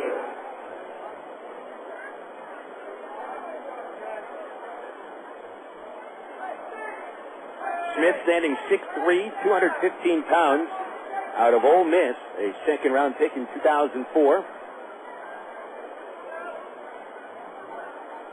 Singled in the first inning up the middle. And now bats with a man at first and no outs in the 3rd. Jesse Smith is ready at the belt. And he kicks and delivers the pitch, which is high and tight for ball 1. Jesse Smith grew up in Lincoln, Nebraska as a Huskers fan. Imagine anyone who grows up in that state for the most part is a Huskers fan. Toss over to first. Back in there. Diving is Tulowitzki. And Jesse on a scholarship to play for the Huskers, but was unable to stay at Nebraska. Smith spent, I think is what he said, 2 years working construction before getting back into college in the junior college ranks. Turner to throw to first. Back in there is Tulowitzki. So Smith had to still work with his hands during the offseason, working for an electrical wiring company and a fire and water damage company during this last offseason, but he said it's even better than when he was the low man on the totem pole for a construction firm doing all the grunt work. The 1-0 to Seth Smith is popped up left side, foul territory. Brown heading into foul ground. He is underneath it, and he makes the catch. Thank you, Stu Cole, the Tulsa manager, wiggling out of the way on out number 1. Here comes Ian Stewart. Well, Jesse Smith is 25 years old and only in his 4th professional season. He's drafted by the Angels in the 6th round of the 2003 draft out of Illinois Valley Community College. He had gone to a couple of junior colleges before settling on Illinois Valley, and worked out very well for Smith as a 6th round pick. Stewart, the batter, a left-hander. Jesse delivers, and it's high and inside for ball 1. The Travelers leading 2-1 in top of inning number 3. Sunny skies. There's a few clouds off to the southeast, but none right above us. It is warm. Very warm, in fact. We're getting up to the 90s. Smith 1-0 to Stewart is line foul towards the right field corner. It is far foul, out of play, strike 1.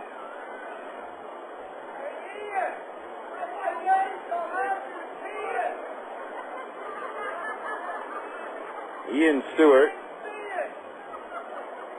grounded into a 1-4-3 putout in the first inning. First round pick in the 03 draft by the Rockies. He waits and Smith steps off the rubber. Stewart from Orange County in Southern California set a single season record with 16 home runs in high school in one season. The 1-1 pitch is swung on and fouled at the plate, and the count now goes to 1-2. Last season, Stewart put together a pretty good season at Single A Modesto in the California League, at 274 with 17 homers. Considerable drop-offs from his year in 2004 in the South Atlantic League with Asheville when he hit 30 home runs and batted a career-high .319. He's off to a fast start this year, hitting .333, but 0 for 1 today. 1 away, top of the 3rd. Man at first is Tulowitzki. Here's a stretch by Smith, and the 1-2 pitch is low and inside. A breaking ball missed, and it's 2-2.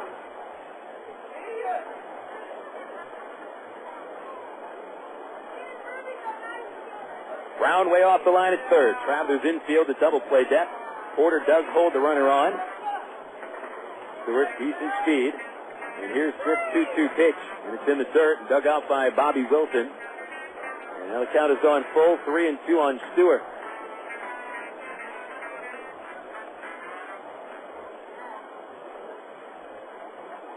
Millers are a team that should hit home runs, string a few hits together. So let's see if they get aggressive and put Tulowitzki in motion. Smith sets at the bell. And the runner is on the move. The pitch is swung on and driven deep to the right field corner, but that ball goes foul. And ends up in the transformer, the electrical transformer, which sits in a cage. It's enclosed over by the groundskeeping area. The count still is 3-2, but Stewart got all of that pitch and then some, but nothing to show for it. Travelers 2, the Drillers 1, top of inning number 3. Wind blowing across the outfield from right to left, which is certainly different directions than we're used to here. Smith ready. His hands are together. And here's the pitch with Tulowitzki staying, and another foul ball by Stewart. The 4th foul ball Stewart's hit in this at-bat.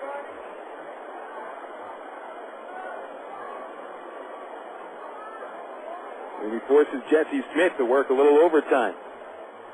Smith appears to be a workhorse. Big kid. 6'2", mentioned 210 pounds. He looks a little bit thicker than just 210 pounds.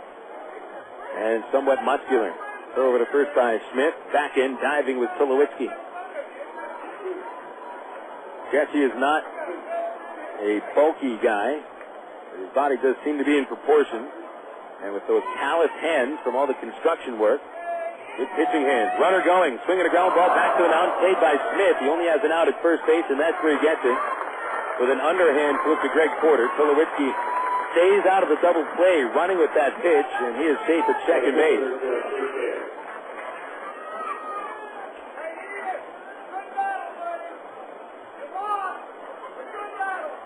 Now Judd Thigpen steps up. Thigpen struck out in inning number 1. The only strikeout so far for Smith.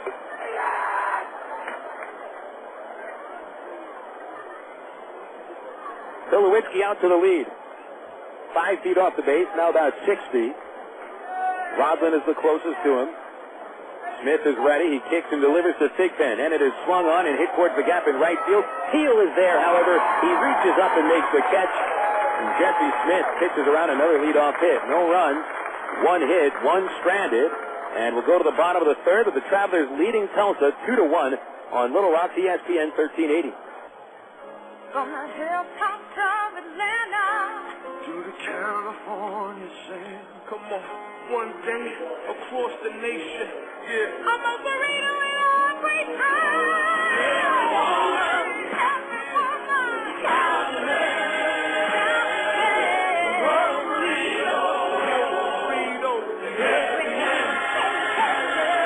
Moe's Burritos, 2834 North Hills Boulevard in North Little Rock by Kroger's at North Hills and McCain. Go your own way with National Car Rental. Take a one-time trip and discover Arkansas. National's great weekend special is just what you need for a trip to the Ozarks. Or get your friends together and rent a minivan to historic Eureka Springs. National offers a wide choice of sizes and styles, from luxury cars to vans and sport utility vehicles. Unlimited mileage rates are available. National Car Rental has 2 convenient locations, Little Rock Airport and North Little Rock at 3919 Clark Avenue. See National Car Rental's ad in the yellow pages.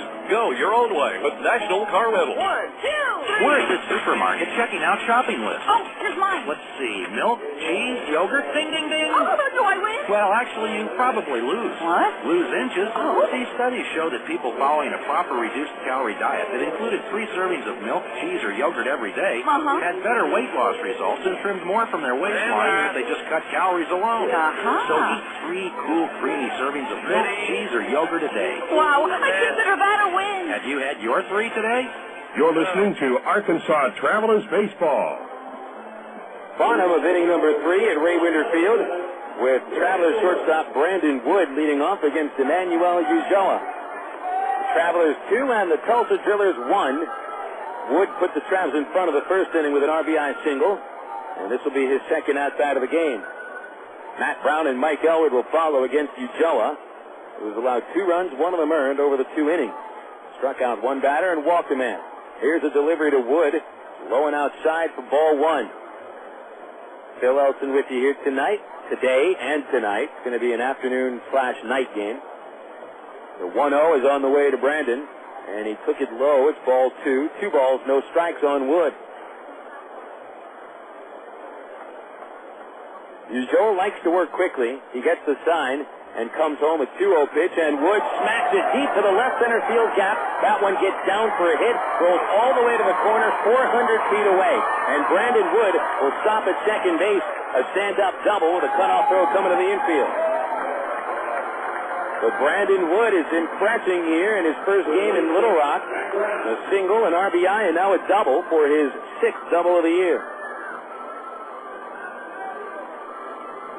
What a quick bat he possesses.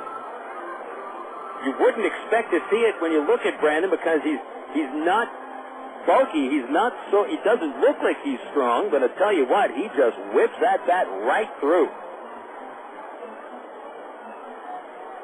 Base hit number 4 for the Travs. Matt Brown now stands into the plate, and he'll try to make it a 2-run game. The first pitch from Ulloa is a slider high and inside, and it's 1-0. Mentioned Ulloa last year, pitched with Tulsa, closed out the season with wins in his last 4 starts, allowing only 9 runs in the last 6 starts that he made. A A pitch to Brown, missed, low and in. 2 balls, no strikes against the Trav third baseman. Brown singled to center in the first inning. A single to center here might bring Wood home and make it a 3-1 game. Wood held on by the shortstop Bernier. As he backs off, Ulloa throws a pitch, and it's way outside, ball 3.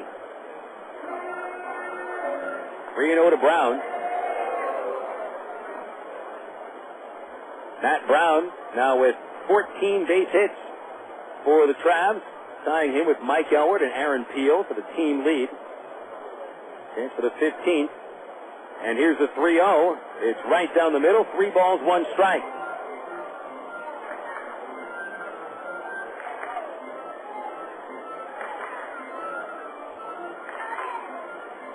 So the count 3-1 on Brown with Elwood on deck. Ulloa gave in to Wood on a 2-0 pitch and ended up allowing a double. Here's the 3-1, and it is in there for a strike. The slider, good-looking pitch by Ulloa. Not what Brown was expecting. 3-2 the count now. Ulloa never got to pitch in the playoffs last year. He would have pitched in Game 4 if the first round went 4 games. 3-2 pitch is fouled back. Awkward-looking swing by Brown. Ulloa spun another slider up there, but it didn't break so much. It looked like Brown was waiting for it to break over the plate. He started his swing, kind of altered it mid-swing in order to stay alive, just getting a little nick on the ball. So it's still 3-2 on Brown. Wood at second after the leadoff double. Travelers 2, Drillers 1. Bottom of inning number 3. And Ulloa is ready. Here's the payoff to Brown. A swing and a ground ball up the middle. That'll move Wood onto third base. It's taken by Bernier, left of second. His throw to first retires Brown. 6-3. They get a good job done by Brown as Wood advances to third, and the Travs have a chance to bring him in with less than 2 outs.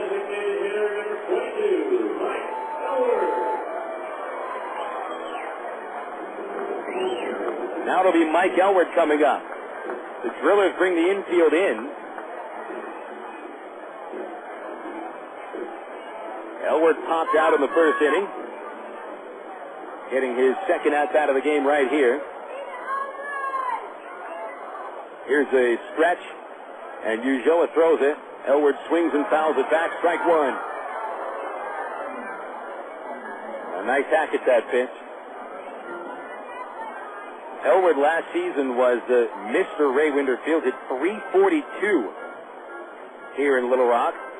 Only one other Traveler hit better than him for the full season, and that was Alberto Árias, who hit .352.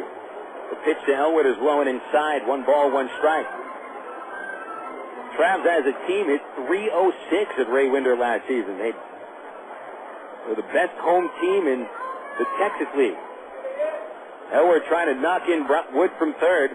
The 1-1 is sliced foul out of play over the first base seats, and now Ulloa is ahead of Elwood. 1 ball, 2 strikes.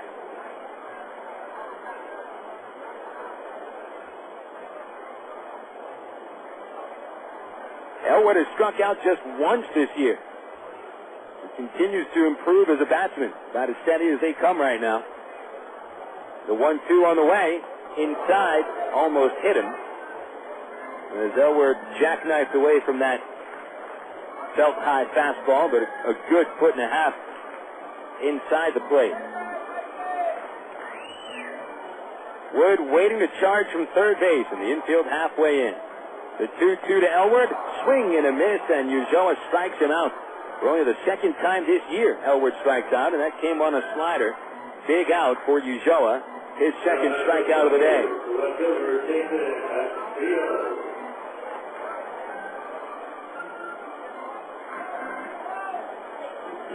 So here's Espedo. Jason Espedo grounded out in the first inning, leaving 2 men on base. Ulloa will work from the stretch at 2 outs and Wood at third. Here's the delivery. Swing and a slow ground ball right to the second baseman. McCree, no problem with that ball. He'll flip to first, and the Travs are done in the third inning. They failed to score for the first time today. They got 1 hit, but Strand Brandon Wood at third base. 3 innings are complete here at Ray Winder, and the Travs lead Tulsa 2-1. On Little Rock ESPN 1380. What if there were no bad drivers? What if everyone always follows the speed limit? What if 10-car pileups didn't exist? In a world like that, we'd all be better off. That's why Allstate is introducing 2 incentives to drive safe. For every 6 months you don't have an accident, you'll get cash off your renewal bill with a safe driving bonus. And for every year of safe driving, you'll get $100 off your deductible with deductible rewards. Another year, another $100, up to $500. But it's not just about saving money. Safe driving also saves lives. It's time to make the world a better place to drive. That's Allstate stand. Are you in good hands? Get Allstate your choice auto insurance today. Call a local Allstate agent or 1-800-ALLSTATE. You can get $100 off your deductible the day you sign up. Features are optional and subject to terms and conditions and availability. Deductible awarded by the collision coverage advertising Allstate Company, Capital Insurance Company, and Allstate Fire and Capital Insurance Company, Northbrook, Illinois. Stone Lakes Golf Course is one of Central Arkansas's hidden sports gems, located just 1 mile off I-440 on Faulkner Lake Road. Stone Lake features a unique link-style course and some of the most reasonable greens fees around, complete with driving range plus chipping and putting greens and a full-range snack bar. Stone Lakes has everything a good duck needs. Check out a hole-by-hole description on stonelakes.net or call 945-0945 for Stone Lakes. This is Little Rock's ESPN 1380. 3 innings are in the books here at Raywinder Field, and the Travs have the lead 2-1. Here are the totals so far for the visiting Tulsa Drillers. 1 run on 4 base hits with 1 error and 3 stranded. And the Arkansas Travelers have scored 2 runs on 4 hits with no errors and 4 men stranded. Phil Elson with you here at the ballpark on a sunny, sun-splashed early evening. Is it early evening yet? What do you say? Is early evening after 5, or is that still late afternoon? It's late afternoon. It's still late afternoon here at Raywinder Field, so still plenty of time to work on that April 10. If you want to look like a farmer, today is the day to do it. Get out on the bleachers. And the bleachers are about 4/5 full. I'm waiting to see my first beer can pyramid of the season. I'm sure that'll happen soon. Here in the top of the 4th inning, the Drillers send their 5th hitter, Joe Koshansky, to lead off. The Drillers have had the leadoff man reach in all 3 innings thus far, but only scored him 1 time. Koshansky is tall left-handed batter facing Jesse Smith in 3 innings and struck out 1. He's walked nobody, but did hit a batter. Here's a first pitch to Koshansky, and he looks at a ball low and outside. It's 1-0. Koshansky grounded out to shortstop, stranding 2 men on the base paths in the 1st inning. He'll be followed by Zarnicki and Macri. Here's a 1-0 pitch. Koshansky takes a strike on the inside corner. Nice slider from Smith, and it's 1 ball and 1 strike. We'll check the scores from the Texas League this inning. We should have all games in progress by now. As Smith steps back and throws the 1-1, and Koshansky swings and slices it high, a pop-up, foul territory over to the visiting dugout. Matt Brown. Oh, what a catch by Brown! How'd he do that? Brown overran the ball, and as he took about 2 steps onto the visiting pitcher's mound, he realized he had to reach behind him. He reaches out, and as he falls down, makes an ice cream cone catch. That's vanilla in his glove. Beautiful catch by Matt Brown. 2 stars for that one. A little bit of a circus over there by the visiting bullpen. Look what I found. Jordan Zarnicki standing in now with 1 out, and the base is empty. And a pitch on the way from Smith. Zarnicki bunts, but bunts it foul. Strike 1. Here are those Texas League scores. Midland is ahead of Corpus Christi 5-3. They're in the bottom of the 3rd inning. Hunter Pence has hit his 4th home run for Corpus Christi. Midland getting their home opener today as they defend their first ever Texas League championship from 2005. Here's Smith with an 0-1 to Zarnicki. And it is low and outside, a curveball, 1-1. The Wichita Wranglers leading Springfield 1-0. They're in the top of the 4th. Junior Herndon pitching for the Wranglers. Wranglers pitching looked substandard during the series against the Travelers. Here's Smith to the plate, and the 1-1 is outside, ball 2. And the scoreboard telling me that it's warm-ups right now at Frisco, San Antonio, and the Rough Riders at Dr. Pepper Park, a.k.a. the Giant Soda Bottle. Here's the 2-1 pitch. Zarnicki swings a ground ball to the hole. It's short, and that is into left field for a base hit.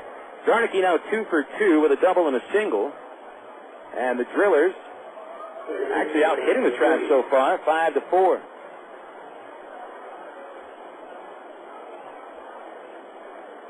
We'll get to the Major League scores here as well. Plenty of finals from earlier today. Matt McCree standing in for the Drillers. Travelers 2, Tulsa 1, top of inning number 4. McCree got a little bloop single in the center his last time to the plate, right-hander. Smith into the stretch. And he pauses, now comes home, and McCree bunts it to the left side of the mound. Smith makes the play. He'll fire over to first base, and Porter is there for the out. Called a sacrifice. 1-3 with the out at first, and the runner advances. Zarnicki to second. There's 2 outs, and here's Alvin Colina.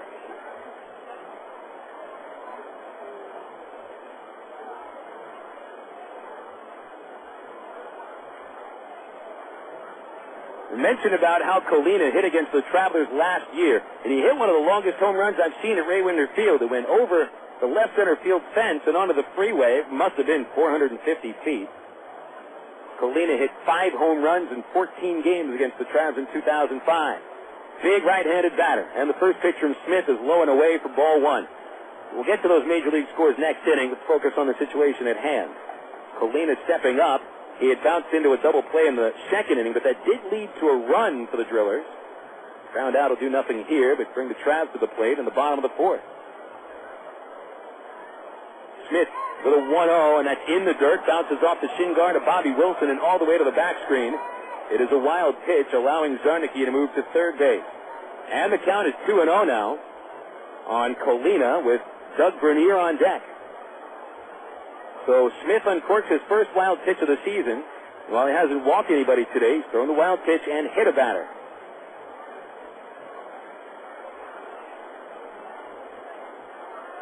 So Smith, who's dealt with a man in scoring position in every inning today, stranded 3 so far, trying to strand another one.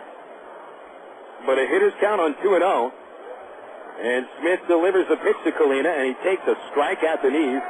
Smith did not give in there. He did throw a fastball, but it was a great-looking pitcher's pitch on the low outside corner. A lot of times you see pitchers challenge with a fastball, but they'll put it right down the middle. And that can be a little dangerous. Here's a 2-1, and Colina took outside, and it's 3-1 now.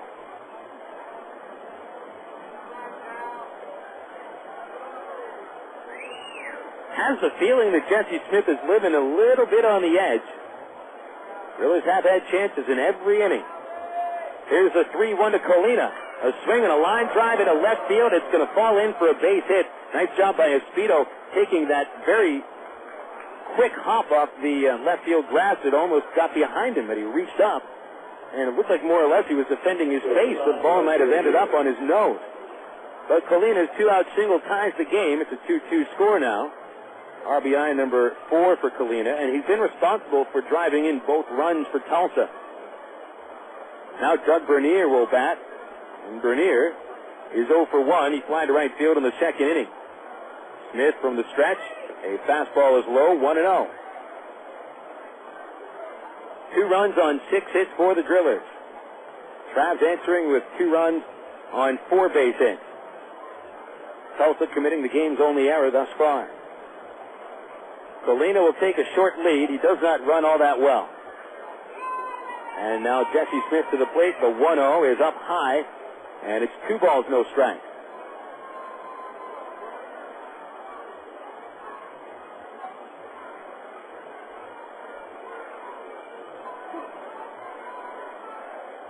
Colina out to a good 3.5 to 4 step lead. Smith comes home, and a 2-0 pitch is right down Broadway, called strike 1. 2 balls, 1 strike on Bernier. No RBIs yet this season. Never been a big RBI guy to begin with.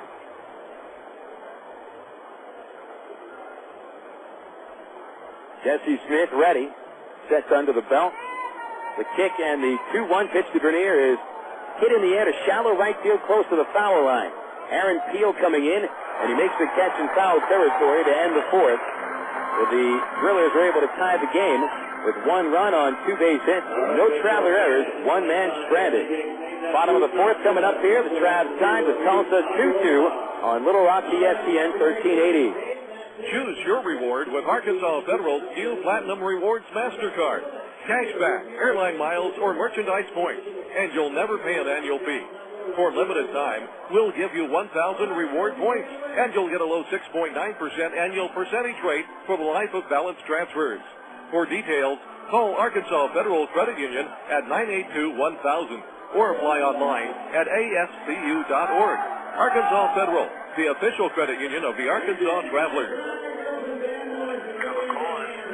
My friend's brother is a molecular biologist, and he was saying the only way you could have gotten Coke Zero to taste like the regular Coke was to engineer it into space. I would not know, but think about the whole zero factor, like zero gravity. It makes perfect sense. Zero is for the 0 calories. Stop pretending that you don't engineer Coke Zero in space. Can you do that? I wish I could speculate on that, sir. The next launch. I just want the time for the next launch. Coca-Cola Zero.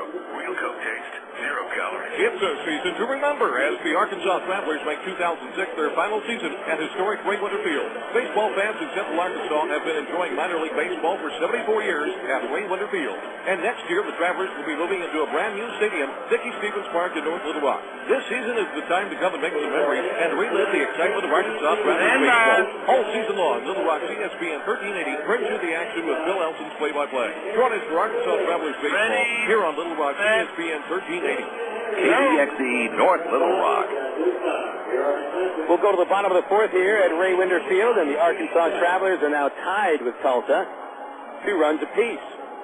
Bobby Wilson, Greg Porter, and Eric Rodlin will bat here in the fourth against Emmanuel Ujoa.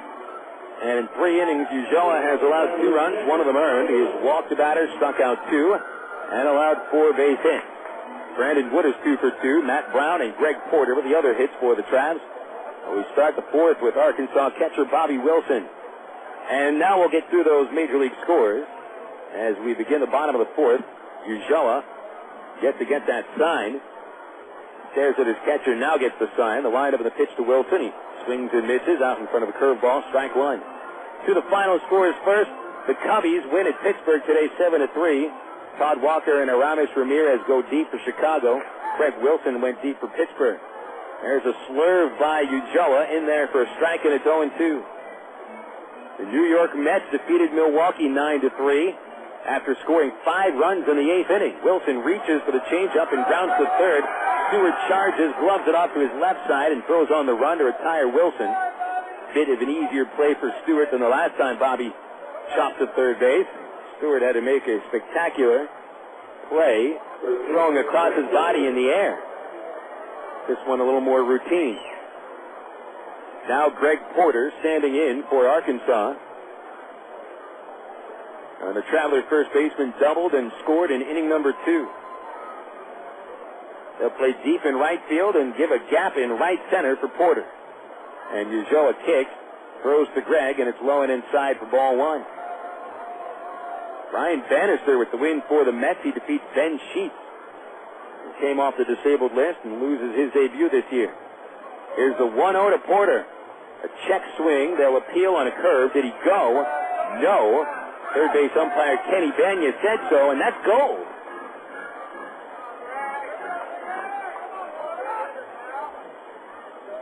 Two and 0 to Porter. Ujoa deals, and Porter swings and pops it into shallow left.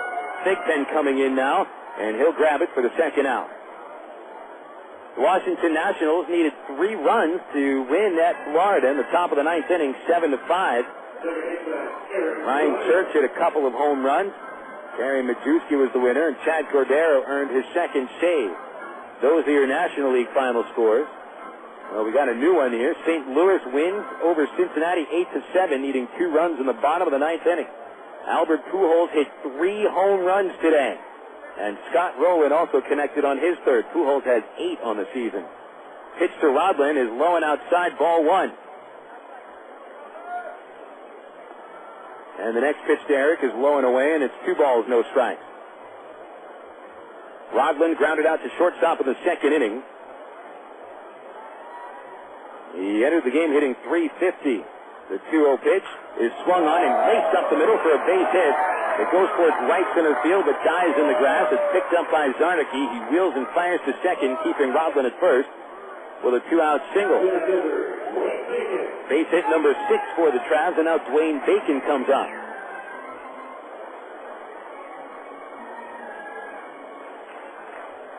American League final out of Boston.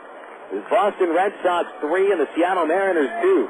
Josh Beckett continues to impress with his third win, and Jonathan Papelbon earned his 6th save.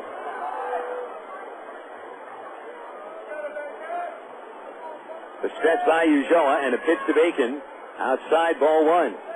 Dwayne no hits yet, but he's been on base twice today. Walked, stole second, and scored in the first inning, and reached on an error in the second. And nobody on base here for Dwayne in the bottom of the fourth. Pardon me, man at first base is Rodlin. The pitch is on the way, and it's a called strike on the low outside corner. Final in 5 innings at Comiskey. The White Sox defeat Toronto 6-4 in 5 innings. Jim Thome and Jermaine Dye went deep. Freddie Garcia gets the win. Josh Towers is 0-3 for the losing Jays. Throw to first by Ulloa, and back in there goes Rodlin. He's safe. The Cleveland Indians were blanked today by Detroit 1-0. Tribe managed only 4 hits. Meanwhile, Detroit's only run came on Chris Shelton's 8th home run of the year. Another throw to first base, and Rodlin is back in on his chest. Mike Moroth gets the win for the Tigers. Cliff Lee pitched well, but takes the loss.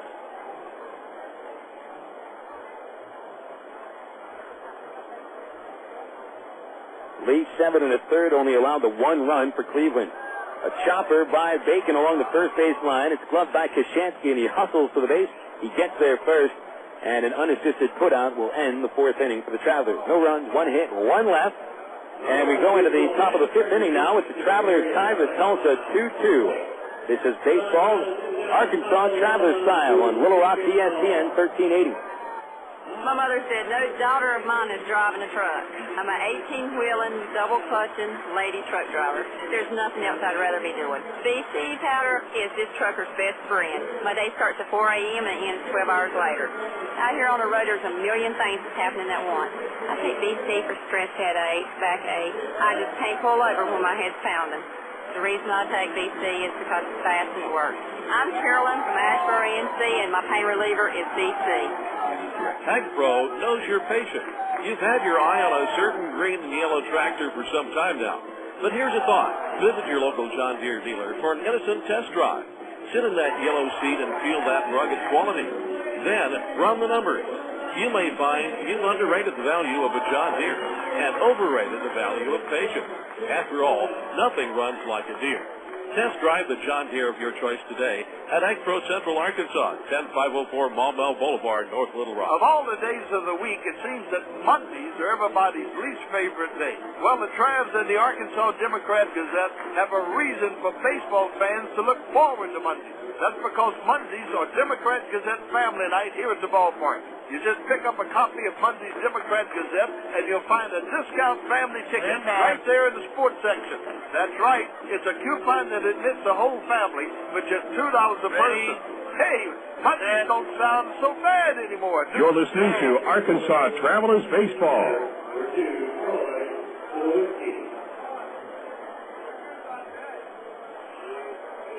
Troy Tulowitzki leads off for Tulsa, top of inning number 5, tie game 2 apiece.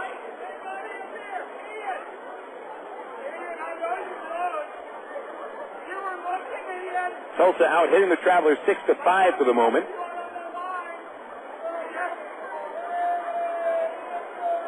Tulowitzki at the top of the order has been hit by a pitch and singled. Seth Smith and Ian Stewart will follow against Jesse Smith. Jesse from the windup, and the righty comes home with a pitch under the knees for a ball.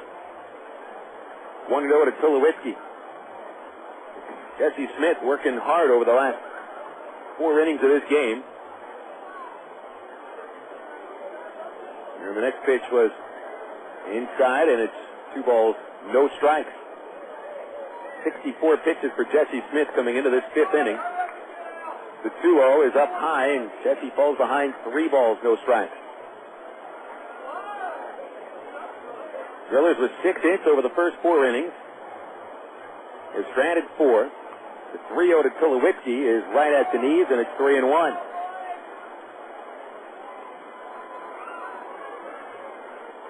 Smith hasn't walked the batter yet. Here's a 3-1 pitch, and Tulowitzki swings and shoots it towards the gap in left center field. That gets past Dwayne Bacon. It goes all the way to the fence. Bacon picks it up at the wall, fires towards shortstop Brandon Wood. Posting in a second, Tulowitzki with a stand-up double. It's his second hit of the game. And the Drillers continue to hit the ball pretty impressively.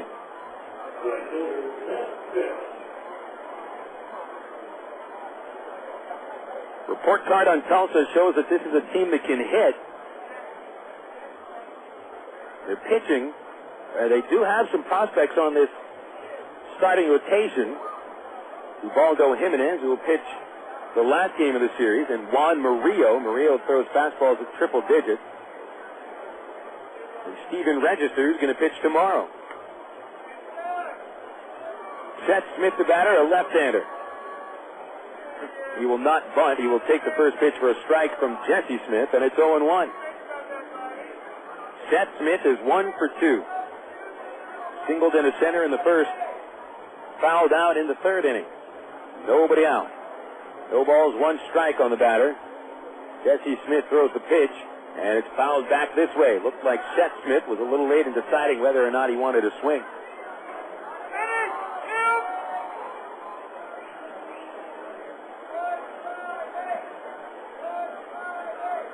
Jesse Smith with only 1 strikeout so far.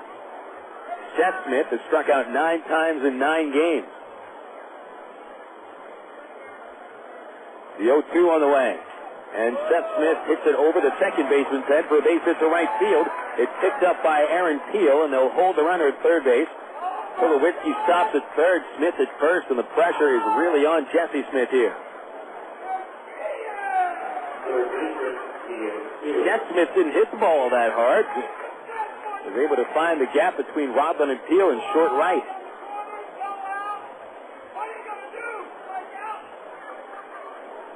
Ian Stewart standing in. And Stewart is 0 for 2 so far. He's grounded out 1 for 3 and also thrown out 1 to 3.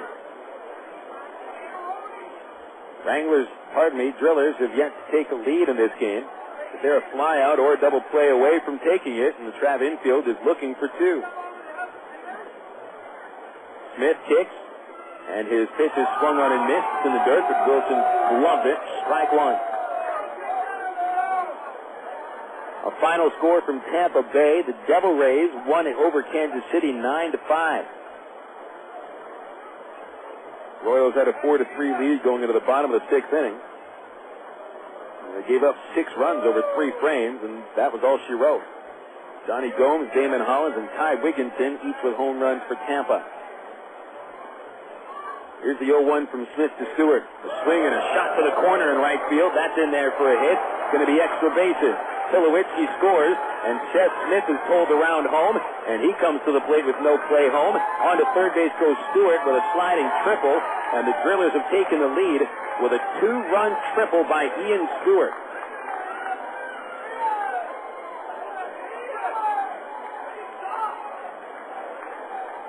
So that'll make the score 4-2. Ken Patterson out of the Traveler dugout, and the pitching coach heads to the mound. He will speak with Jesse Smith.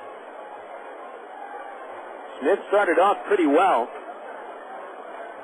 but has had some trouble over the last 2 innings.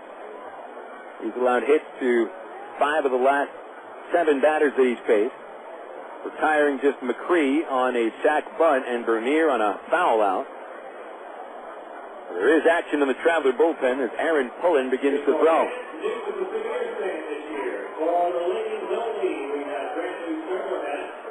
Travelers trailing by 2 runs now, 4-2, and remember they trailed by 3 runs at Wichita in 4 of the 5 games.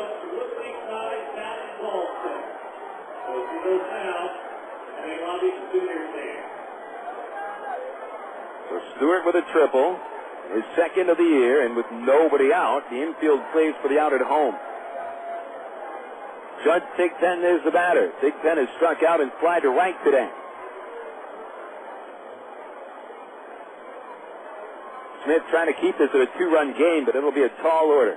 Here's a pitch to Thigpen. He swings and hits it in the air to center field. Should be enough to score the run.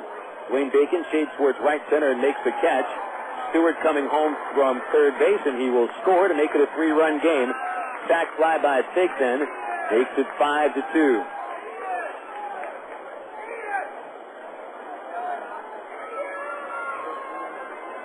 So a 3-run rally by the Drillers in the 5th inning. Tulowitzki doubles, Smith singles, Stewart triples in 2, Big Ten sacrifices for 1 run. Now it's Joe Koshansky. Left-hand batter is 0 for 2. Smith steps back, he goes to the windup and delivers. And it is low and outside, ball 1. Final score from Baltimore. The Angels were a winner over the Orioles, 9-3. Vladimir Guerrero hit 2 home runs, and Sean Figgins hit his first of the year. A 1-0 to Koshansky is high and outside, and it's 2-0. John Lackey picks up the win for the Angels. Lack now with a record of 2-1. 8 innings, 2 runs, only 6 hits. Popped up by Koshansky and towards the left field corner, and that one's going to get out of play for strike 1.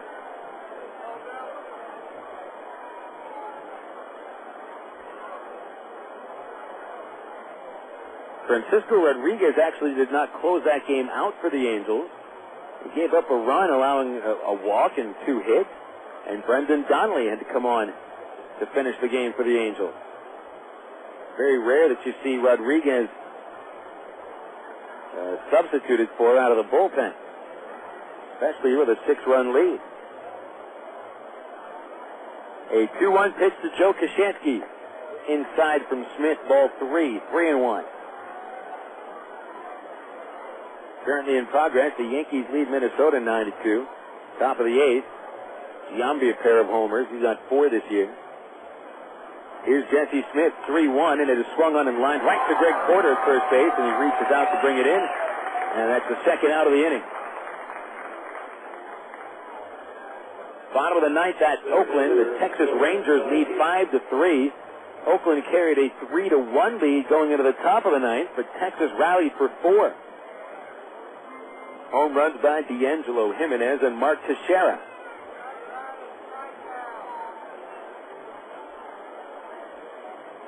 Two outs and no one on base for Jordan Zarnicki. The Drillers have taken the lead with a 3-run inning. Tulsa 5, Arkansas 2. Smith comes home with a pitch, and it's swung on and grounded to wood at short. Charges, gloves, throws, and gets the final out of the 5th inning, but the damage is done. 3 runs by the Drillers on 3 base hits. There was nobody left. And after 5 innings, actually 4.5 innings here at Ray Winder Field, it's the Tulsa Drillers 5 and the Arkansas Travelers 2. This is Little Rock's ESPN 1380. You know, to become the best barbecue restaurant in Little Rock, it takes dedicated people like us here at the Pig and Chick that are willing to wake up with the pigs to make sure that we bring home the best of the best in them hogs. Now, it's not the job for everyone, but you got to do what you got to do to make sure that every day is the best dang hog day ever. And here at the Pig and Chick, it's always the best. We slow cook our barbecues daily, making sure that it's lit, hugging good. Heck, we're known as the Great American Barbecue House here in Little Rock. We're also known around these parts as having the best dang catfish anywhere. No matter what you're in the mood for, ribs, catfish, chicken, here at Pig and Chick, you'll always get the best meal in town. So come join us for lunch, dinner, or even let us cater your next event. Here at Pig and Chick, we take catering seriously, and we're going to make sure that your event is a huge success. Pig in or pig out at Pig and Chick, located at 7824 JFK in Sherwood. Call us for takeout at 834-5456. And it's the same number for catering, 834-5456. Here at Pig and Chick, people start pigging out at 10:30 a.m. daily, and don't stop till 9 p.m. Oh, by the way, did I mention the catfish? Emergency hotline, can I help you? Yes, I need help. All right, sir, what's the problem? I can't taste my beer. I feel it in my mouth, but there's no taste. Okay, sir, this is what I want you to do. Put the bottle down and step away from the beer. Okay. Walk straight to the corner store and pick up a 6-pack of Miller Lite. Don't worry, it's going to be all right. Next time, try the light beer that actually tastes like beer. Great tasting, less filling, Miller Lite. Ready, Miller. Good call. set, Miller Brewing Company, Milwaukee, Wisconsin. This is Little Rock's ESPN 1380. Bottom of the 5th inning here at Ray Winder Field. The Travelers down by 3 runs. It's a familiar spot for the Travelers. They were trailing by 3 runs in 4 of the 5 games at Wichita, and they came back to win 3 of those games. So we'll see how the Travs do against a different team trailing by 3. It's Aaron Teal to lead off against Manny Ujoa. Teal 0 for 2 with a strikeout and a fielder's choice to short. First pitch is under the knees, and ball 1. Well, Ulloa looks a lot stronger than he did against the last two teams he pitched against. A 1-0 appeal. He got under it and popped it on the infield. Over to the left side. Bernier coming in from shortstop now after going out a few steps to the outfield. But Bernier will make the catch, and there's one away.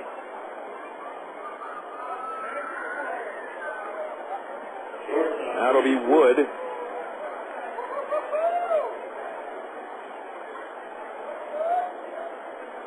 Joe has gone 4 in the third inning. Scattered 5 hits. And with the 2 runs he's allowed, 1 earned. Wood, the batter, takes a strike. 0-1. Brandon had an RBI single in the first inning. Started the third with a double, but he would not score. The pitch is lined up the middle and into center field, and Brandon Wood has collected his third hit of the day. So Wood having a perfect afternoon at the plate, and he's looked pretty strong in the field as well. He's helped turn a twin killing. And now cleanup batter Matt Brown will step up.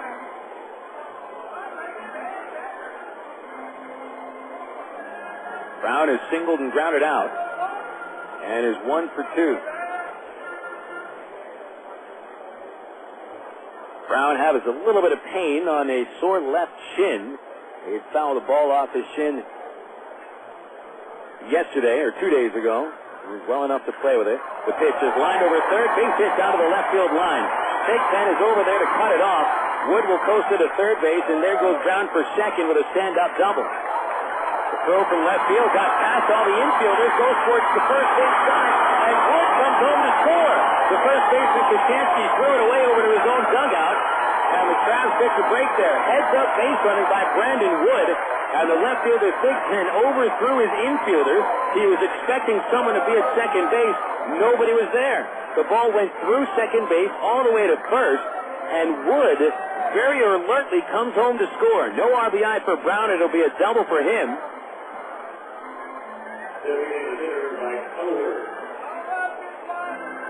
The official score has ruled 2 errors on the play, one allowing Wood to score, and that'll be charged to the left fielder, Thigpen. The second error is charged to Koshansky, the first baseman, which moves Matt Brown into third base. So now it's a 5-3 game, and again, credit Brown with a double, but no RBI. Mike Elwood, the batter, the infield is in, and the first pitch is in there for a strike. What a wild play there. And really, I don't know if you can really blame Thigpen. He is expecting someone to be at second base, but the driller infield didn't set up for a play at second. The 0-1 to Elwood is in the dirt, and Colina blocks it. It rolls in front of him, and Brown holds at third base. So again, it'll be a double for Brown. The first error on Thigpen allowing Wood to score. The second error on Koshansky gives Brown third. And the infield in with Elwood batting. He's popped up and struck out today. Ulloa has kept the Travs' hottest hitter intact so far. Here's a 1-1. He shows bunt. It's a suicide. He got it down. Brown scores. Colina throws to first for the out. The suicide squeeze, and it worked. Elwood gets credit for a sacrifice bunt. The play goes 2-3 at first base. And that's the first of what we expect to be many suicide squeezes by the Travs this year.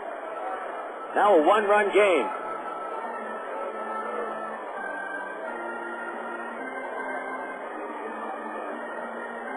Little small ball there by the Travs. They take advantage of the 2 errors to bring 2 men home. Now Jason Espedo bats. And the first pitch from Ulloa missed under the knees. 1 ball, no strike. Espedo is 0 for 2. He's grounded out twice to first and to second. Here's the 1-0. And Espedo took low and in. Is 2 balls, no strike. It appears that the afternoon is finished for Jesse Smith. Aaron Pullen continuing to throw in the bullpen. Ulloa winds on the right-hander's 2-0 to Espedo. Is swung on and missed. He got a nice hack at that one, but comes up empty. 2 balls, 1 strike on Espedo.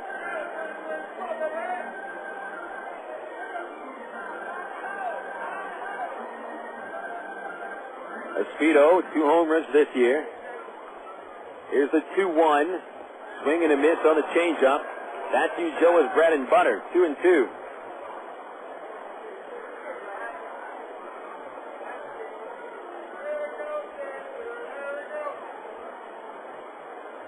Traveler bullpen watching the proceedings. Here's a 2-2 to Espedo. It's low, and he took that changeup. The full count now on Espedo. Bobby Wilson on deck.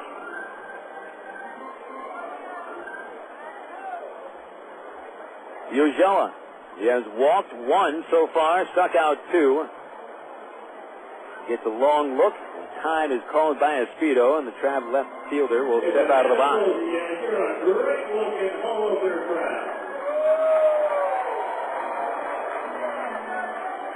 Espedo stepping back in, waits. Here's the payoff.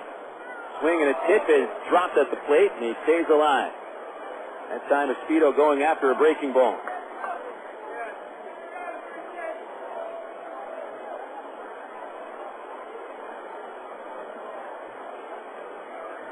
Here's another payoff pitch from Ulloa. Espedo swings and misses, and a fastball strikes him out. The 5th inning is over. The Travelers scored 2 runs on 2 hits, 2 errors on the same play, and nobody left. We are 5 innings in the books. We're going to the 6th. It's the Drillers over the Travelers 5-4 on Little Rock's ESPN 1380. Hey, Gary Eubanks and Associates, you've heard us talk about what we bring to the table. You ask what that means to you. Well, these verdicts and settlements are real results we've achieved for our clients, as large as $19 million for one case. While facts differ and results vary on each case, you should put this experience on your side. Insurance companies notice, and that creates settlements. And remember at Gary Eubanks and Associates, we'll win your case, or you don't owe us a dime. 1, 2, 3. We're at the supermarket checking out shopping lists. Oh, here's mine. Let's see. Milk, cheese, yogurt, ding, ding, ding. Oh, do I win? Well, actually, you probably lose. What? Lose inches. Oh. See, studies show that people following a proper reduced-calorie diet that included 3 servings of milk, cheese, or yogurt every day had better weight loss results and trimmed more from their waistline than if they just cut calories alone. So eat 3 cool, creamy servings of milk, cheese, or yogurt a day. Wow, I consider that a win. Have you had your 3 today? Choose your reward with Arkansas Federal's new Platinum Rewards MasterCard. Cashback, airline miles, or merchandise points, and you'll never pay an annual fee. For limited time, we'll give you 1,000 reward points, and you'll get a low 6.9% annual percentage rate for the life of balance transfers. For details, call Arkansas Federal Credit Union at 982-1000 or apply online at ascu.org. Arkansas Federal, the official credit union of the Arkansas Travelers. You're listening to Arkansas Travelers Baseball. Traveler Baseball moving into the top of the 6th inning with a 1-run game in Ray Winder Field. The Tulsa Drillers 5, the Arkansas Travelers 4. I'm Phil Elton, and thanks so much for tuning in today on minorleaguebaseball.com. The honest thing is that the transmitter of our radio station is down for the 3rd consecutive game, so the only way to hear the Traveler broadcast now is on minorleaguebaseball.com. So thanks to the folks over at Major League Baseball Advanced Media. They have put together the brand new MILB website. Check it out at MILB.com or minorleaguebaseball.com.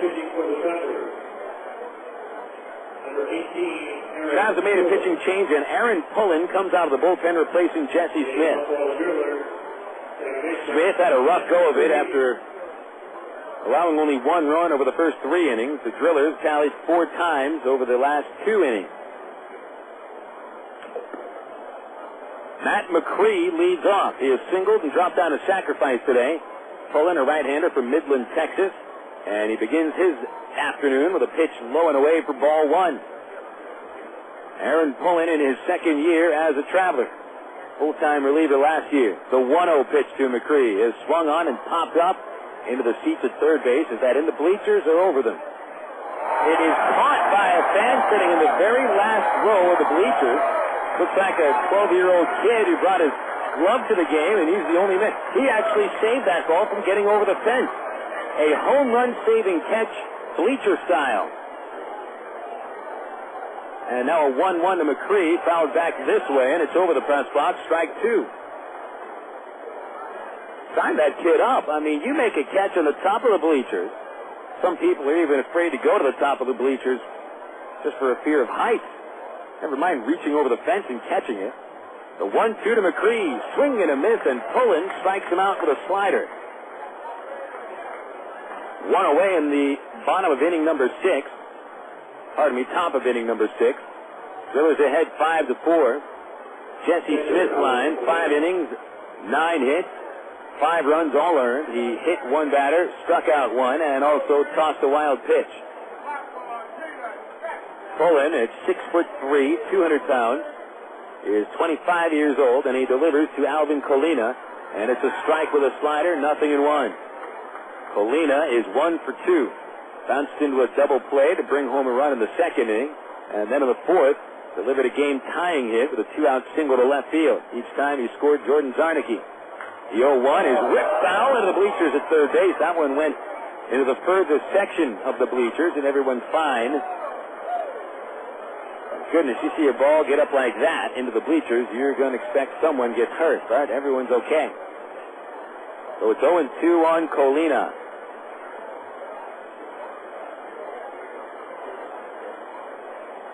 And now Pullen sets. He kicks, and the right-hander throws it. It is low. It's a slider. Ball 1. Travelers got ahead early today in the 1st inning with an RBI single by Brandon Wood. But then in the 2nd, the Drillers tied it. Jordan Zarnicki doubled and scored on a double play. Here's the 1-2 from Aaron Pullen. Colina swings, pops it up, over to the seats at first base. Porter gives chase, but that's about 10 rows deep. Still 1-2. Travelers retook the lead in the bottom of the 2nd. Greg Porter doubled with 1 out and scored on an error by the 2nd baseman Macri. So the Travs had a 2-1 lead going into the 4th inning.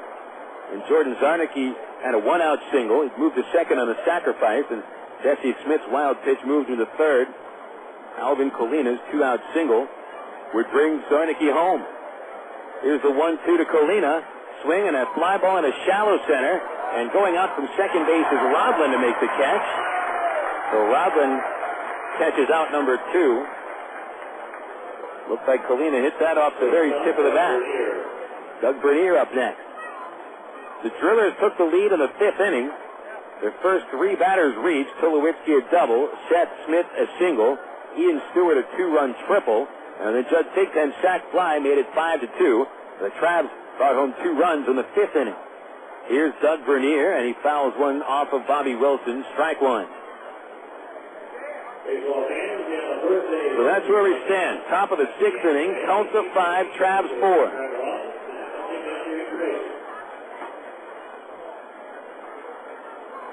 Pullen is ready. Here's his 0-1. And Bernier sends it in the air to shallow center, and Bacon comes in a few steps. He's there. He's got it. And Aaron Pullen pitches the first perfect inning of the game for the Travelers. That'll take us into the bottom half of the 6th, and it's the Travs trailing Tulsa 5-4 on Little Rock ESPN 1380.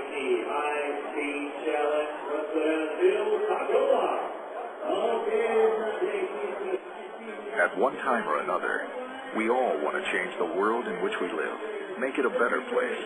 Introducing the new ITT Tech School of Criminal Justice. At ITT Tech, we now teach the fundamentals of the criminal justice system, along with the technology to help respond to and prevent crime. ITT Technical Institute School of Criminal Justice. Education for the future. To find out more, call 1-800-ITT-TECH or visit us on the web. You signaled your turn. You merged without cutting anyone off. You stopped because the light was red. Through rain and sleet, through dark of night, 365 1/4 days a year, you drive safely. Now Allstate rewards you for being the hero you are. Introducing the Safe Driving Bonus. For every 6 months you don't have an accident, Allstate will give you an extra bonus. Actual cash off your renewal bill. That's on top of any discounts you've already received. It's time to make the world a better place to drive. That's Allstate stand. Are you in good hands? Get Allstate Your Choice Auto Insurance today. Call a local Allstate agent or 1-800-ALLSTATE. You can start earning your safe driving bonus the day you sign up. Feature is optional and subject to terms, conditions, and availability. Patent pending. Allstate Company has insurance company and Allstate Fire Insurance. Ready, set, go. This is Little Rock's ESPN 1380.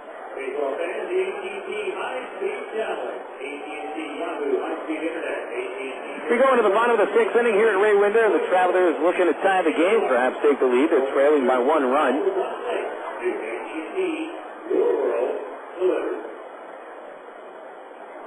Phil Elson with you here on MinorLeagueBaseball.com and perhaps Little Rock 1380 ESPN.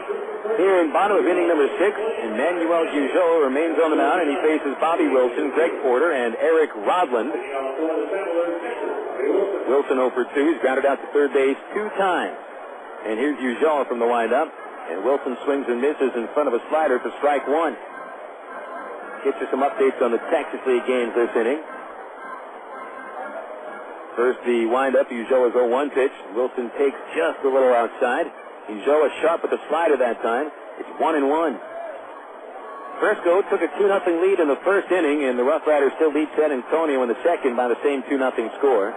The 1-1, and Wilson swings and misses. He's having some trouble recognizing Ujoa's slider. It's 1-2 on the Traveler catcher. Wichita and Springfield now tied. 2-2, top of the 6th. 1-2 to Wilson is the breaking ball, but he'll let it go low and away. 2 balls, 2 strikes. There is a little action in the Tulsa bullpen. Alberto Árias is getting ready, a right-hander from the Dominican Republic. The 2-2 to Wilson is a slider, and strike 3 is called over the outside corner. For Ujoa, his 4th strikeout of the game, and that was a beautiful-looking pitch. Not much Wilson could have done with that as he goes back into the dugout 0 for 3. Now Greg Porter will step in. Porter's hit the ball well today, doubled and flat out to left. He's 1 for 2. Left-hand batter with 1 homer this year. And Manny Ujoa looks in, waits for Porter, and here's the pitch. It is swung on and hit in the air down the left field line, the wind blowing it way out of play into the North Point Volvo patio.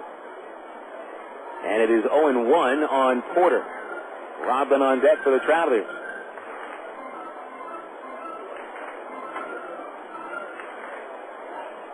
Now the Midland Rockhounds having a great home opener as Porter takes inside. 1 ball, 1 strike. The Rockhounds have scored in all 5 innings, and they carry an 8-3 lead into the bottom of the 6th over Corpus Christi. 1-1 to Porter. High and away, decent fastball, barely missed, and it's 2-1. So the Midland Rockhounds at 5-4, trying to get on top of Corpus Christi by a game.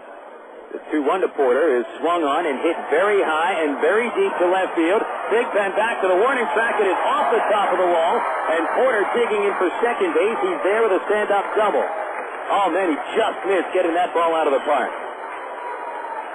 The fence lowers a little bit between the Electric Cowboy and the Coleman Dairy signs in dead left field. There's a difference of maybe a foot, maybe 3/4 of a foot. And it looks like Porter hit it off the part of the fence is just a foot taller than maybe 2 steps to the right. So Porter would have hit that ball maybe 2 feet further to center field and have gotten out of here. Not like Porter could have decided where he wants to hit it off the fence, but hey, you take that double, the tying runs in scoring position, and Porter continues to smack the ball. His 2nd double of the game, and now Eric Rodland has a chance to tie it up, but first, the Drillers send their catcher Alvin Colina to speak with Ujoa on the mound. Remember, Traveler fans, you've got the Texas League All-Star Game on June the 20th, brought to you by Arkansas Federal Credit Union. Tickets are not yet available, but they will go on sale in the early part of May. And throughout the rest of this month, we are still selling Travelers season tickets. Season ticket will also guarantee you a ticket to the All-Star Game on June the 20th, and it will also guarantee you first dibs on seats at Dickie Stevens Park. Dial us up at 664-1555 or just go to the website at Travs.com. Well, it looks now that Ujoa is going to be taken out of the game. Stu Cole has emerged from the Tulsa dugout. He brings his entire infield to the mound, and they let Árias throw a few more warm-up pitches. Now Cole makes the move. He points out to the pen, and it is going to be Árias coming out of the bullpen. It is an AT&T call to the bullpen brought to you by the official telecommunications company of the Travelers, AT&T. Talk, surf, watch, go, and save. Do it all and get it all with services from the new AT&T. It's your world delivered.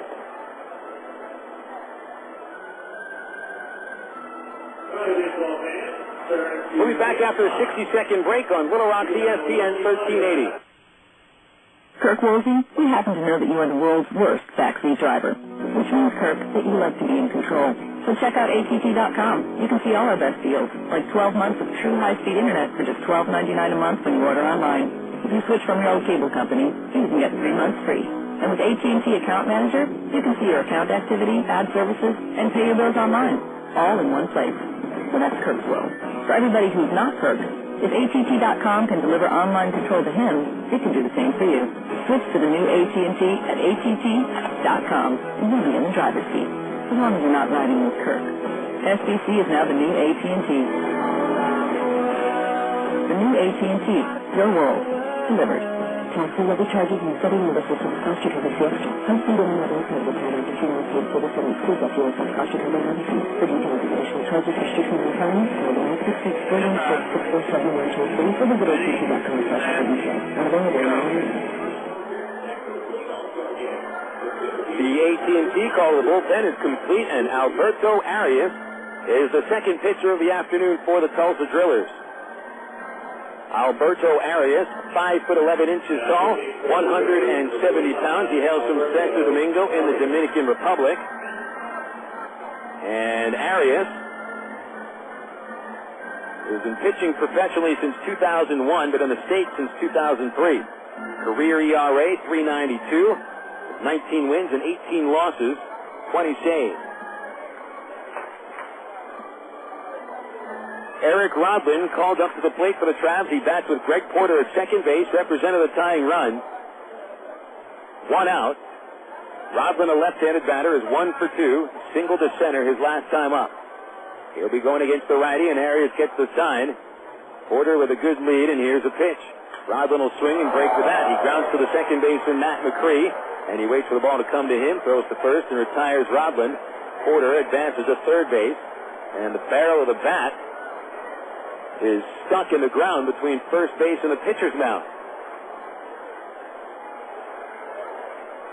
Nice big sharp shard of wood sticking there, almost impaling the infield. So Rodlin unable to bring Porter home, and we'll see if Dwayne Bacon can do it. Árias is making his 5th appearance of the season. This Drillers bullpen has been taxed quite a bit. He's already pitched 8 2/3 innings, allowing 7 hits, and a 324 earned run average. Bacon standing in. Dwayne has walked, reached on an error, and grounded out. He's batting left-handed, and he'll take a pitch low and inside. It hit the dirt, but it was scooped up by Colina. 1 ball, no strikes. Time called. There goes Colina to the mound to speak with Árias. Árias last year, mostly a reliever at Modesto, came out of the bullpen 30 times and made 7 starts. At 4 wins and 4 losses with a 4.37 ERA. The Rockies tried to turn him into a starting pitcher when he came into the States in 2003 in Casper, Wyoming. It had an ERA at 5 at Asheville as a starter in 2004, so they've converted him into a reliever. Had a decent season last year, and now getting his first shot at Double-A this year. Into the stretch he goes, and now Árias throws to Bacon. He squares around, he bunts it, it hugs the line at third, but it'll roll foul. And Stewart quickly charges in to glove it, keeping it foul, so it's 1-1 on Bacon. A very odd-looking attempt for a bunt by Dwayne. Didn't really square around on that pitch. He just kind of brought the bat out right in front of him, just let it sit there, almost like a check swing. And he just let the ball come to the bat, and he tried to angle it along the third base line, and it stayed fair for a couple of seconds before rolling foul. So it's 1-1 on Bacon with 2 outs.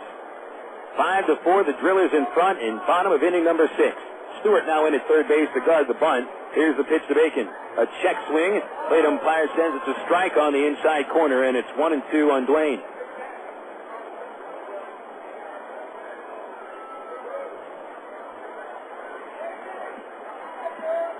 Bacon getting a couple of RBI opportunities today. Has yet to drive one in. And the 1-2 on the way. A swing and a miss. Big curve from Árias, and he strikes out Bacon to retire the side. So the Travs have the tying run at second base with one out. They couldn't score him. Greg Porter with the only hit of the inning. He is left at third base. We'll go to the seventh inning now, and it's the Travs trailing Tulsa 5-4 on Little Rock ESPN 1380. If you're looking for answers from an auto parts store, get ready. Advance Auto Parts is working harder to help you save money by doing it yourself. Get ready for ASE-certified experts who are ready to help. Get ready for in-depth information from our free do-it-yourself brochures. Get ready for Advanced TV, our exclusive in-store video network that will have you going from no way to knowing how in no time. For all the advice you'll ever need, the first place to go is Advanced Auto Parts. We're ready in advance. Okay, here you go. The perfect house. So you ready to put in a bid? A what? It's a pretty tight market, and I'd really hate to see you lose out. It's the first house you've shown us. Yeah, isn't that great? Not working with a Century 21 agent. Century 21 agents pledge to keep showing you properties until you're satisfied. Only Century 21 agents offer the Century 21 service pledge to help reduce the stress of buying real estate. Century21.com. Real estate for your world. The Century 21 pledge is offered by participating offices. Each office is independently owned and operated. Hi, this is Ken Kincaid. And Sean Arnell at Conference Call. Join us Monday through Friday right here on ESPN 1380 in Little Rock. All SEC, all the time. Join Ken Kincaid and me for all the SEC action. If it's SEC, it's on Conference Call. It's Conference Call Monday through Friday from 5 to 8 right here on Little Rock ESPN 1380. You're listening to Arkansas Travelers Baseball. 6 innings complete here at Ray Winder, and the Travelers trailing Tulsa 5-4. We'll run through the totals here in the top of the seventh. It's going to be Troy Tulowitzki leading off for the Tulsa Drillers, facing Aaron Pullen. Second inning of work for Pullen. He retired the side in order in the sixth. In his second inning of work. Top of the order for the Drillers. Tulowitzki is 2 for 2 and been hit by a pitch. Scored the go-ahead run of the fifth inning. First pitch on the way, and the right-handed batter takes low for a ball. The Drillers' totals are 5 runs on 9 hits with 3 errors, and Tulsa has stranded 4. Pulling from the stretch at all times, the 1-0. Tulowitzki swings and hits a fly ball to left field towards the corner. Espedo going back for that. It is over his head. Good attempt, but couldn't catch it. Into second base is Tulowitzki with his third base hit and his second double of the afternoon. And the Drillers are threatening in the top of the seventh inning. Base hit number 10 for the Tulsa Drillers. And they're fourth to go for extra bases. So Tulowitzki 3 for 3. Seth Smith is now at the plate. He's 2 for 3. So the top 2 hitters in the order for the Drillers have gone a combined 5 for 6. Tough to win at the top of the order getting on base that much. Pullen is ready, and the right-hander comes home. Seth Smith squares around, tries to bunt it, but bunts it foul behind the plate. Strike one. Travelers totals, 4 runs, 8 hits, no errors. And Travs today stranding 6. Travs have left those 6 men with 4 of them stranded in scoring position. Here goes Pullen into the stretch with an 0-1 count, and Smith trying to bunt. The pitch on the way. He bunts it in the air. Pullen makes the easy catch, and that's out number 1.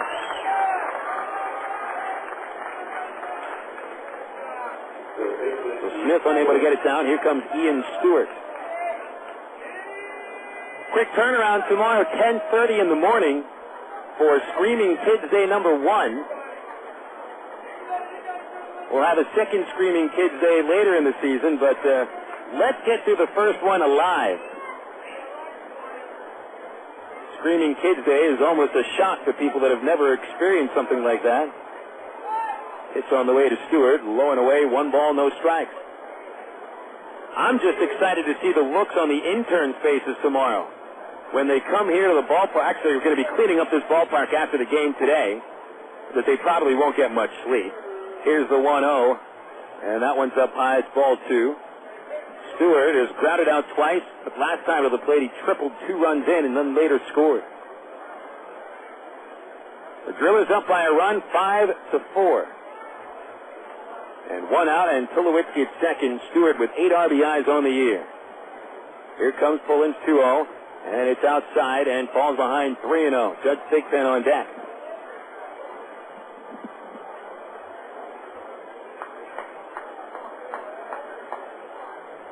Haven't announced the crowd yet, but I'll tell you what, I'm going to take a guess. I'm going to say 3,200 today. Here's the 3-0 pitch. Stewart takes all the way. It's a called strike on the low outside corner.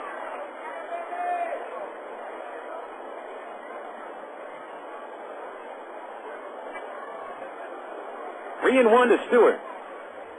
Big pitch coming up here. Pullen trying to keep this at a 1-run game. Stewart, one of the top hitters in the minors. Here comes the 3-1. Stewart swings and misses. He swung at a pitch in the dirt. A little over anxious there. So now the count goes full.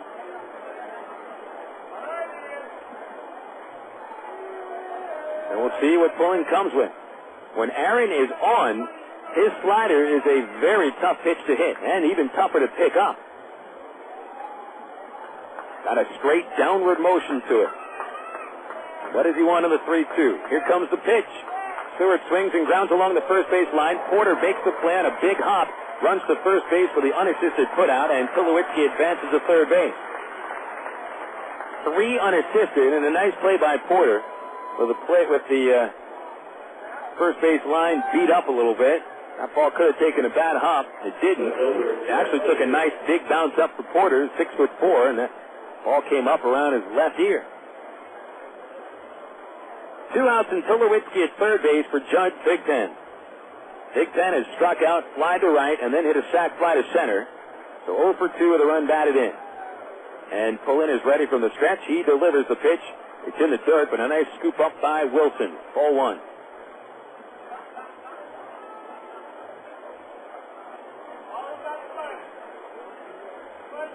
1 ball, no strikes on Thigpen. He's had RBI opportunities 3 times, successful on 1 of them. The 1-0 pitch. Inside, and Wilson couldn't catch it. It goes all the way to the screen. Tulowitzki scores from third base. Call it a pass ball charge to Bobby Wilson.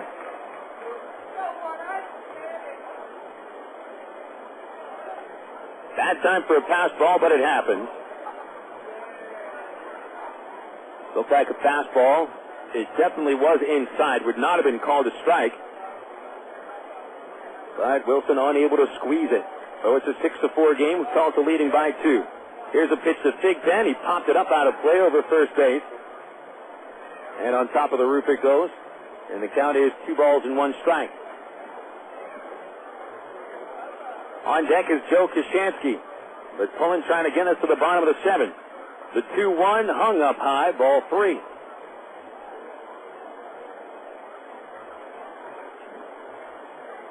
Drillers with 6 runs on 10 hits. Trav's 4 runs on 8 hits. Here's Pullen's 3-1.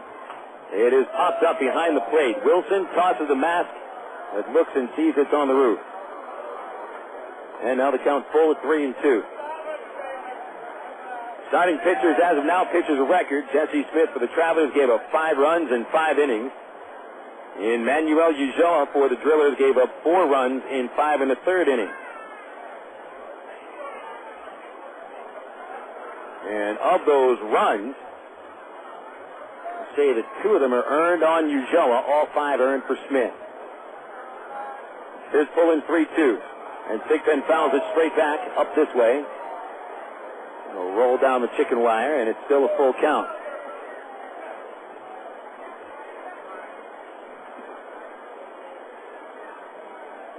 An unearned run charged to Pullen here if he retires Thigpen due to the pass ball on Wilson.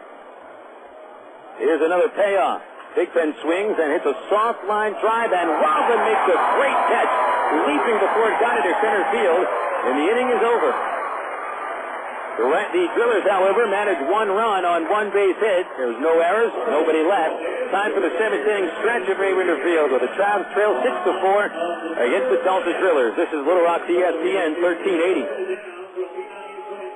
Sid Gutierrez had a childhood much like you'd expect growing up in 1960s New Mexico. A lot of sun, a lot of sky, and a lot of dreams about what you might be when you grow up. After school, many of Sid's friends went on to work for local factories and businesses. Some moved away, but none moved as far away as Sid. Sid Gutierrez is recognized as the first Hispanic to pilot a space shuttle, and he's a member of the International Space Hall of Fame. But before he went into space, he went to Webster University. I'm Bob Costas, member of the board of Webster University. All Webster campuses around the world share the same belief. Education is more than just a degree. It's real knowledge for real-world success.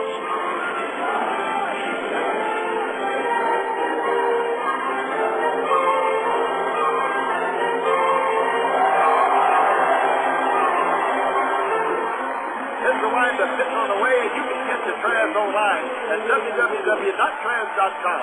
The Arkansas Travelers have one of minor league baseball's most user-friendly websites with easy access to Trav game stories, up-to-date stats, Texas League standings. You'll be informed about the Trav online at trans.com. Purchase tickets, Trav souvenirs, listen to the game. Hey, if you can buy hot dogs and popcorn on the website, it'd be like coming to the old ballpark. See us online, www.trans.com. This is Little Rock's ESPN 1380.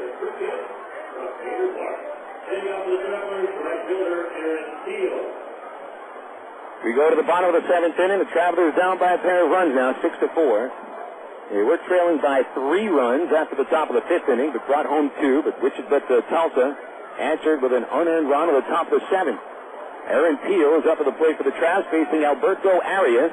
And Árias will work in the windup now. He'll deliver a strike at the knees of Peel for an 0-1 count. Peel getting his 4th at-bat. He's 0 for 3. Strikeout. Fielder's towards to short and a pop-up to short. The 0-1 is low, and it's 1 ball and 1 strike to Peel. Aaron is followed by Brandon Wood and Matt Brown. Wood having a great game. He's 3 for 3, and Brown with a pair of hits. Here's the 1-1 pitch from Árias. Peel swings and fouls it off the plate. It came back and hit him on his body, and he stays at the plate with a 1-2 count. Not any more finals out of the major leagues. Philadelphia shut out Colorado 1-0. Ryan Howard hit his 2nd home run of the year for the only run of the game. Tom Gordon saved his 4th. The 1-2 to Peel is a check swing. The pitch was in the dirt, low and away. There's no appeal, and it's 2-2. The Houston Astros put up 7 runs in the 6th inning. They lead at the Diamondbacks 8-3. Morgan Ensberg has hit his 3rd home run, and so has Luis Gonzalez. 2-2 count to Peel, leading off the 7th. Here's the pitch from Árias. Fastball, and he bounces it along the first base line. Foul.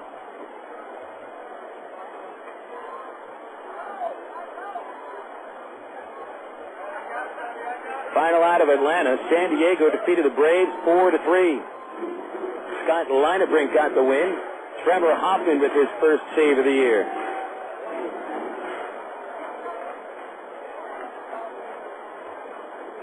A 2-2 pitch to Peel. And it is popped up on the infield. In back of second base, the shortstop Bernier makes the call and the catch. And Peel is 0 for 4. He's the first out of the inning.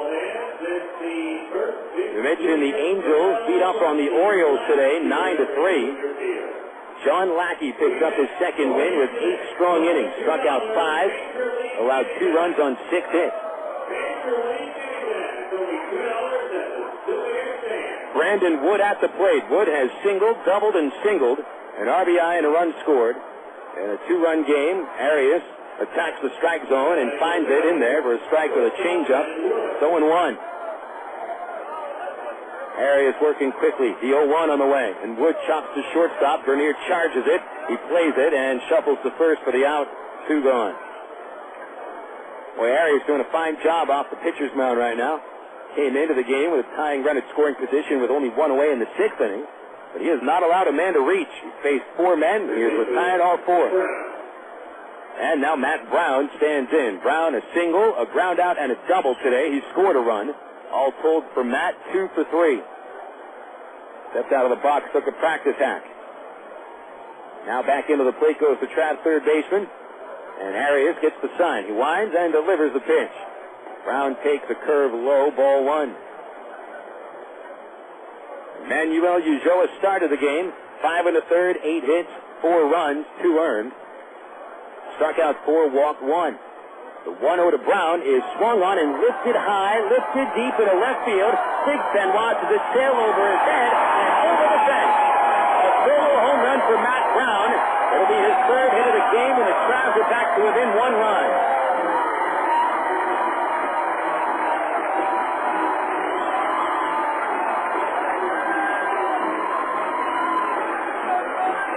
Home run number 3 for Matt Brown, and it seemed to take this crowd by surprise a little bit.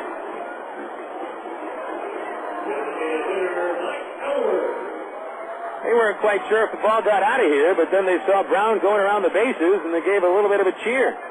Mike Elward now the batter, and it's a 1-run game. A pitch from Árias, low and away, ball 1. So Brown 3 for 4. 2 runs scored, 1 RBI. Continues his hot start. Elward no hits today, but he swings and lines one up the middle. That's a base hit for Elward. And the Travs have now matched Tulsa with 10 base hits, though they're still trailing by 1 run. Elward now 1 for 3. A little 2-out lightning by the Travs here in the 7th. Solo homer by Brown, single by Elward, and Stu Cole is out of the dugout. The manager of the Drillers walking to the pitcher's mound. Number 23 warming up in the Tulsa bullpen. He's a left-hander, Josh Newman. Cole patting his pitcher on the side. He points out to the bullpen now and has decided to go to the lefty to face Espedo. It's an AT&T call to the bullpen brought to you by AT&T. Save a bundle on services from AT&T, high-speed internet, satellite television, voice services, and wireless. The new AT&T, your world, delivered. The new pitcher for the Drillers is left-hander Josh Newman. We'll tell you about him after a 60-second break. 6-5 Tulsa in the 7th inning on Little Rock ESPN 1380. This is for Laura. Laura, what's up with those CDs you borrowed from Mariana and never gave back, huh? Listen, if you need music, sign up with the new AT&T. Get digital satellite TV so you can watch concerts, and high-speed internet so you can get the music you want fast. And give Mariana your CDs back. All that, plus local and long distance for under $90. So that's Laura's world. For everybody that's not Laura, if we can deliver options to her, we can deliver the right plan for you too. Digital satellite TV, high-speed internet, and local and long distance for under $90. Add Singular Wireless and save even more. Call 1-800-PICK-ATT or visit thenewATT.com today. Oh, and Mariana, you're welcome. SBC, now joined with AT&T, proud sponsor of the 2006 U.S. Olympic team. The new AT&T, your world, delivered. Taxes, other charges, and the federal notice system is cost controversy extra. For details of additional charges, restrictions, and requirements, call 1-866-270-0397 toll-free or visit att.com/vendor-details. Not available in all areas. Go.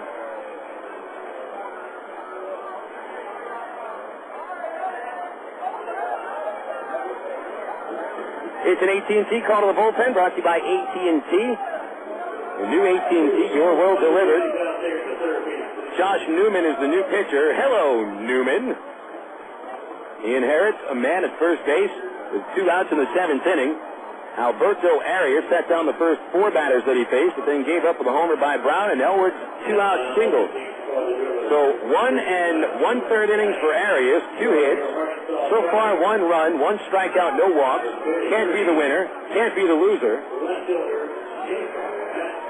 Newman is on to face the left-handed batting Espedo, so it's a lefty versus lefty situation. Numbers on Newman. This will be his 6th appearance to lead the league. 1 win, no losses, 514 earned run average, but he's allowed just 3 hits in 7 innings. And Espedo waiting for a pitch. Here it is. He swings, hits it high in the air, not very deep, to right center. Settling underneath it, center fielder Zarnecki makes the catch. And the Travs will settle for the 1 run. That's 1 run on 2 hits, 1 stranded. And after 7 innings in the play at Raywinder Field, it's the Tulsa Drillers 6 and the Arkansas Travelers 5. This is Little Rock ESPN 1380. My friend's brother is a molecular biologist, and he was saying the only way you could have gotten Coke Zero to taste like the regular Coke was to engineer it in space. I would not know, but think about the whole zero factor, like zero gravity. It makes perfect sense. Zero is for the 0 calories. Just stop pretending that you don't engineer Coke Zero in space. Can you do that? I wish I could speculate on that, sir. It's next launch. I just want the time for the next launch. Coca-Cola Zero. Real Coke taste. 0 calories. Ameripride Services is the linen and apparel company to get your team into a professional uniform program. Ameripride features a wide range of high-quality custom programs for the manufacturing industry, hospitality and food service, medical or dental uniforms, and professional and executive wear. Call 664-5575 to schedule a presentation with an Ameripride consultant, also specializing in the finest quality table linen, rental mats, and restroom services. Call 664-5575 for Ameripride. Ameripride, the official garment supplier of the Arkansas Travelers. Just a wind up pitch on the way, and you can catch the Travs online at www.travs.com.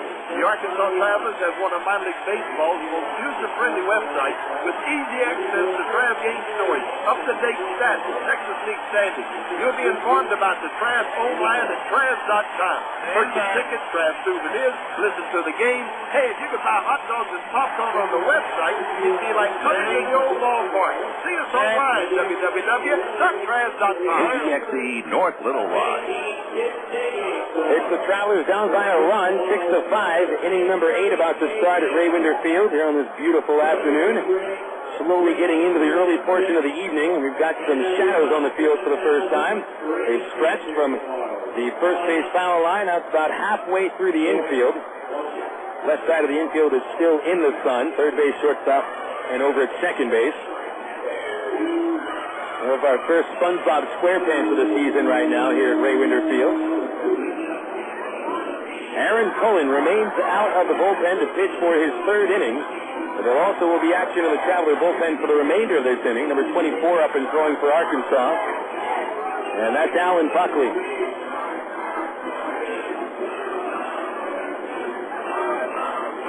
6 runs, 10 hits, 3 errors by the Drillers. And the Traveler totals 5 runs, 10 hits, and no errors. Aaron Cullen has allowed only 1 base hit. The 1 run he allowed is unearned. And it's Joe Koshansky to lead off for Tulsa. A left-handed hitting. Number 5 batter is 0 for 3. Ground out, foul out, line out. Cullen from the stretch as always. Here is a pitch. Koshansky backs away, and it's inside 1-0. Tomorrow morning, 10:30 first pitch. Daniel Davidson gets the start in the morning. Isn't he lucky? Steven Register pitching for Tulsa. A pitch up high here to Koshansky, and it's 2-0. Stephen Shell gets the start for the first night game of the season at Ray Winder Field, Tuesday, against Juan Murillo. A couple of hard-throwing prospects. That should be a good one. Here's a 2-0 pitch from Pullen. Koshansky swings and grounds it foul. Outside the first baseline, strike 1. On Wednesday, it'll be the 4th game of the series. James Holcomb on the mound for the Travs. He's pitched well in 2 starts. Mark Kaiser for the Drillers, 0-1 with a 6.55 ERA. Pulling ready, and now the kick and the 2-1.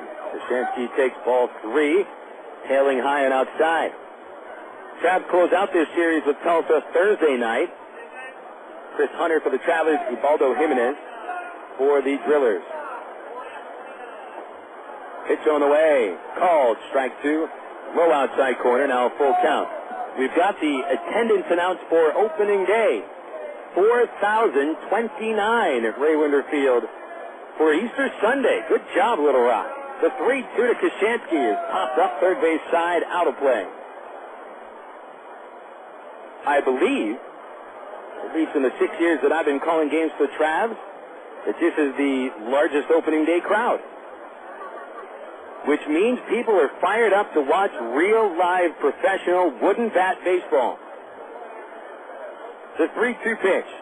Swing and a high fly ball to deep center by Koshansky. That one could be freeway ball, and it is a solo home run by Koshansky on the Interstate 630.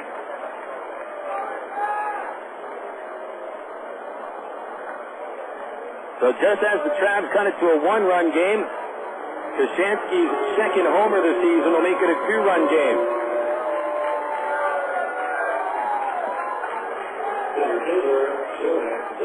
Oh, that's the classic power stroke by Koshansky. It looks like a hanging slider from Pullen.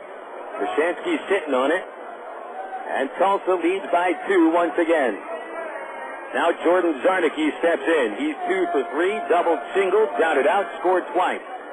Pullen goes to the slider and finds the outside corner for strike one. First home run of the game for the Tulsa Drillers. Tries had a home run hit by Matt Brown. The 0-1 pitch from Pullen is another slider, and that's in there for strike two. Driller pitchers have allowed more homers than any team in the league. In fact, they've allowed 23 home runs already. Here's the 0-2 to Zarnicki, tailed inside, ball one. Traveler pitchers, meanwhile, have been pretty stingy. The home run that Pullen allows is just the 7th off a Traveler pitcher. Here's the 1-2 pitch. And Zarnicki reached out for it and got a little piece, nubs it in back of the catcher. It's still 1-2. So Tulsa, again, 23 home runs they've allowed now in 10 games. That's an average of 2.3 homers per ball game. No wonder they have 5 wins. Team ERA at 5.70. And the Cardinals ripped them to shreds over the last series. The 1-2, Zarnicki, a check swing. They'll appeal to first. And Varnson says he didn't go. That's ball 2. 2 balls, 2 strikes.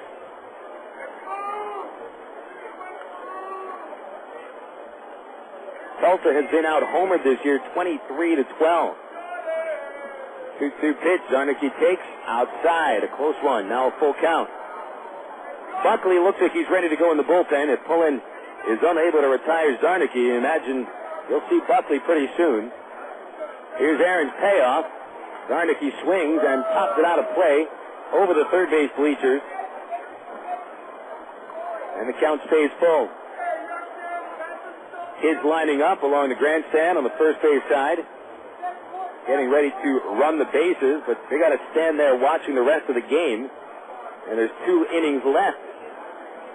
The only way to get kids to stand still sometimes is allow them to run the bases. A 3-2 to Zarnicki is low, and it's ball 4. And Pullen's allowed a walk after the home run by Koshansky. Gave the Drillers a 2-run lead, and now Pullen's going to get pulled. So Pullen goes 2 innings plus, is responsible for 2 runs and another man on the bases when he leaves the game, and it'll be Alan Buckley on in relief for the Arkansas Travelers. It's an AT&T call to the bullpen. Go online to att.com and check out their amazingly low price for blazing fast high-speed internet. Order today and get your high-speed internet at a dial-up price. Go online to att.com. Alan Buckley, the pitcher, will tell you about him after a 60-second break. It's the Travelers down by 2, 7-5 in the 8th inning on Little Rock's ESPN 1380. Kirk Woolsey, we happen to know that you are the world's worst backseat driver, which means, Kirk, that you love to be in control. So check out att.com. You can see all our best deals, like 12 months of true high-speed internet for just $12.99 a month when you order online. If you switch from your old cable company, you can get 3 months free. And with AT&T Account Manager, you can see your account activity, add services, and pay your bills online, all in one place. So that's Kirk's world. For everybody who's not Kirk, if att.com can deliver online control to him, it can do the same for you. Switch to the new AT&T at att.com, and you'll be in the driver's seat, as long as you're not riding with Kirk. SBC is now the new AT&T. The new AT&T, your world, delivered. Cancel other charges and setting universal service cost to cover Fiesta. High-speed internet and cable plans if you want to service and please up your license cost to cover everything. For details of additional charges, restrictions, and requirements, go to 166 building 66071 or visit att.com/for details. And available in the area.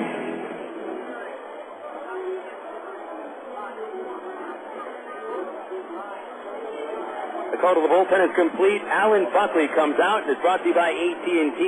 Your world delivered. 7-5 Tulsa leading in the top of the 8th inning. Buckley is the 3rd Traveler pitcher today. And he is the tallest member of the Arkansas Travelers this season. Buckley is 6 feet 6 inches tall and 240 pounds from Brandon, Mississippi. Making appearance number 3 on the season. No wins, 1 loss. Buckley's ERA at 5.06. It'll be Matt Macri standing in with nobody out and Zarnicki at first after the walk. Macri, a right-hander, is 1 for 2, a single, a sac bunt, and a strikeout. First pitch is a slider over the outside corner, strike 1. Drillers have scored in each of the last 2 innings, and they have plated a run in 4 of the last 5 innings.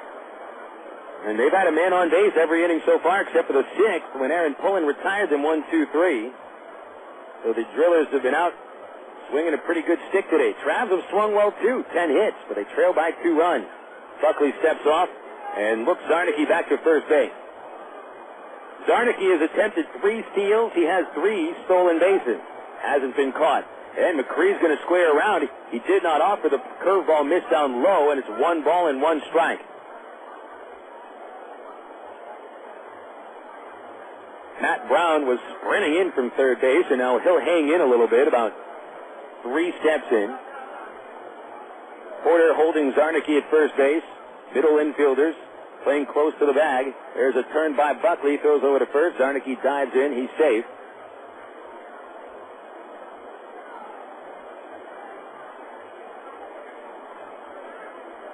Drillers today have had 1 sacrifice bunt, 1 sac fly.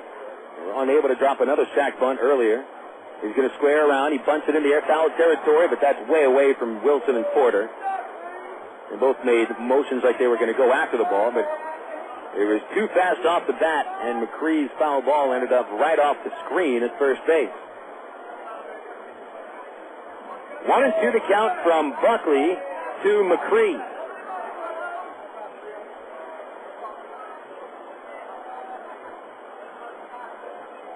Allen into the stretch, and here's his 1-2. It is up high, left the slider spinning there. 2 balls, 2 strikes. Fans have turned 1 double play today and 14 on the season. They're at double play depth for the moment. Brown holding his glove up to shade his eyes from the sun coming over the first base roof. The pitch is outside. 3 balls, 2 strikes. So the shortstop and the third baseman get a pretty tough look at the play. A pop-up would be very difficult for any infielder on the left side. And Espedo in left field has the shades down. 3-2 pitch, runner goes. Swing and a pop-up on the right side in a shallow right field. Aaron Peel streaking in, and he is able to make the catch basket style. He'll throw to first, and he's able to double up Zarnicki. Zarnicki went 3/4 of the way to second base, even though he saw that Peel kept coming in and had plenty of time to make that catch. That's an interesting-looking play.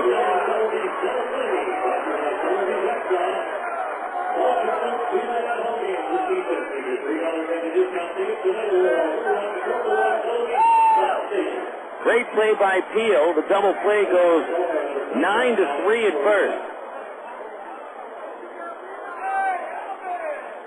Alvin Colina stepping up now. Colina 1 for 3.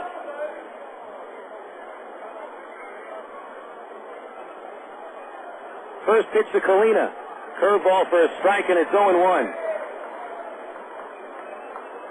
Colina double play, RBI single, pop-up. Boy, Zarnicki's a good base runner. That was surprising to see him so far off the base. Here's the 0-1. It is in there. Strike 2.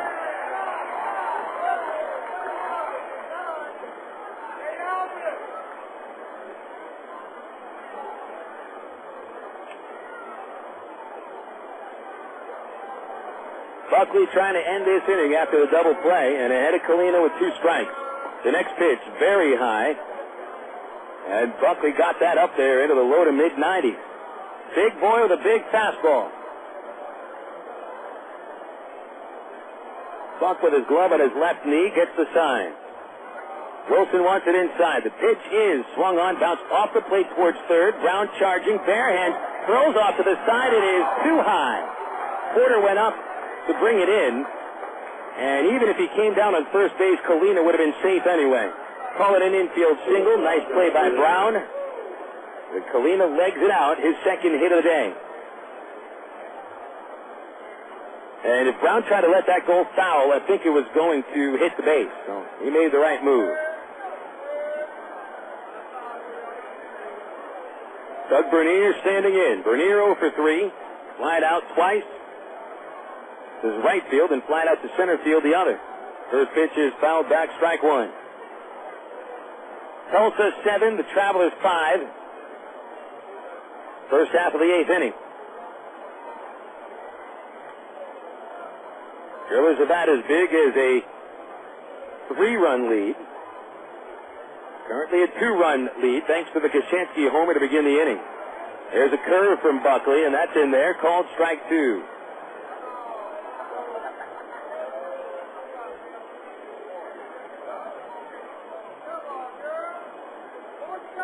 Buckley ahead. Colina runs with the 0-2. It's outside, and Wilson will fire to second, but his throw is too high. A stolen base for Alvin Colina, which I'll bet hasn't happened too many times.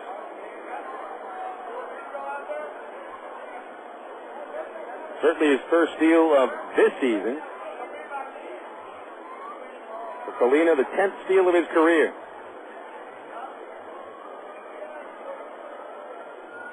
So Tulsa took a chance there. Now they've got an insurance run in scoring position for Bernier. Bernier no RBIs yet this season. Here's the 1-2. It's low and away, and it's 2-2.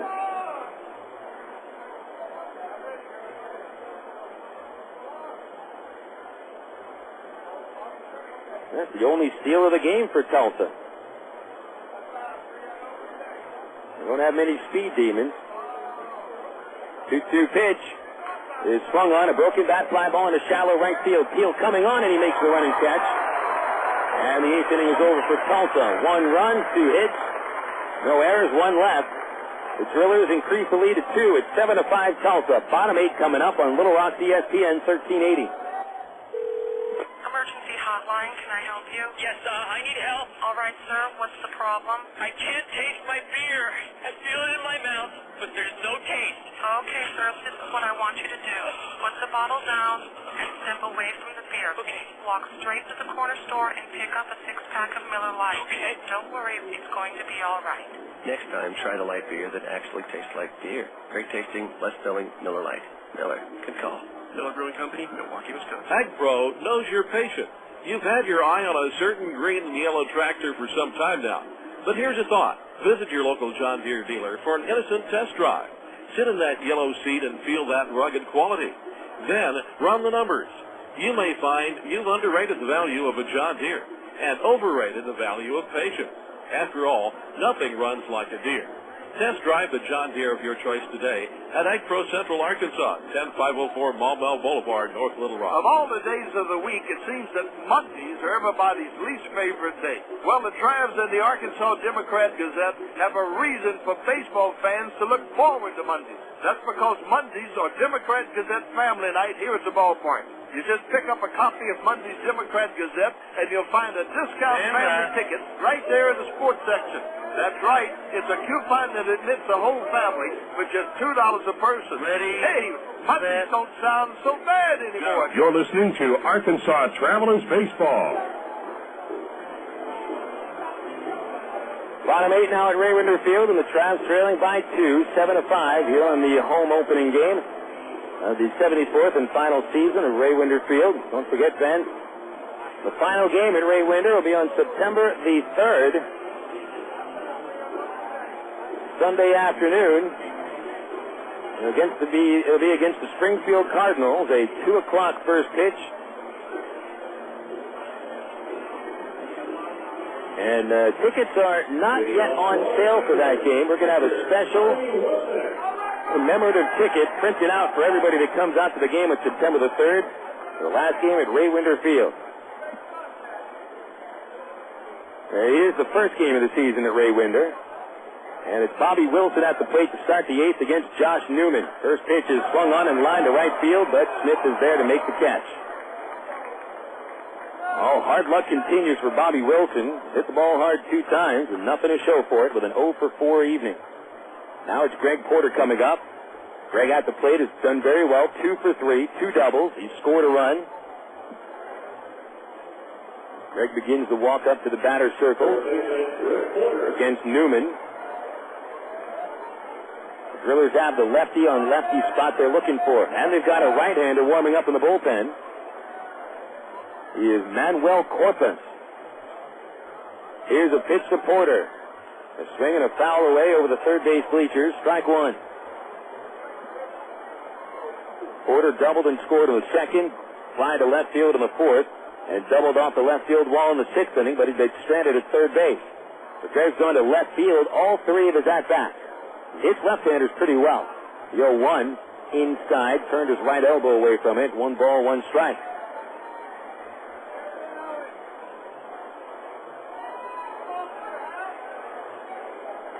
Newman with a deep breath. A long look at the sign. Now the leg kick. The 1-1 is fouled away. Good fastball, and Porter just a little bit late on it.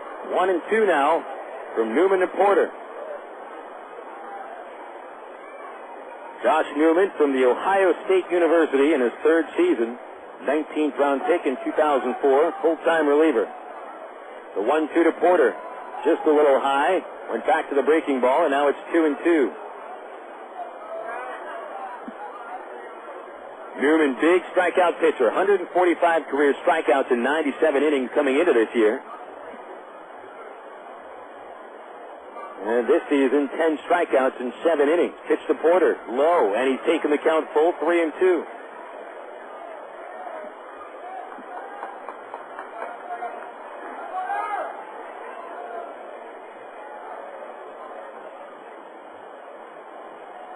Newman winds, and the payoff pitch to Porter.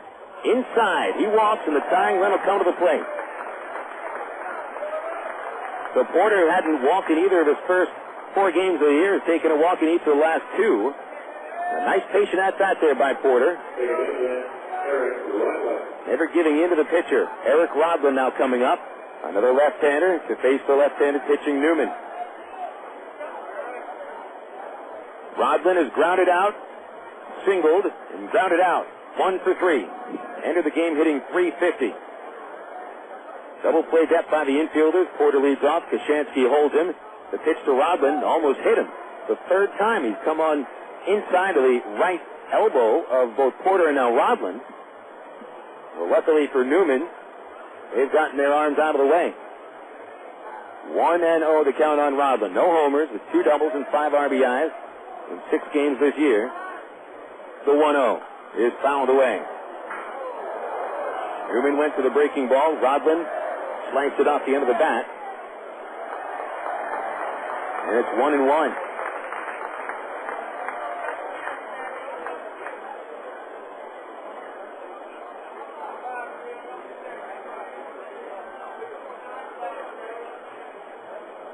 Newman ready.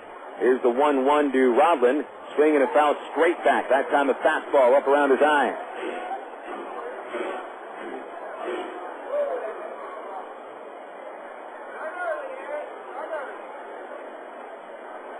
Eric takes off his batting helmet. Travelers fans get a look at him and realize he looks like Mike Elward.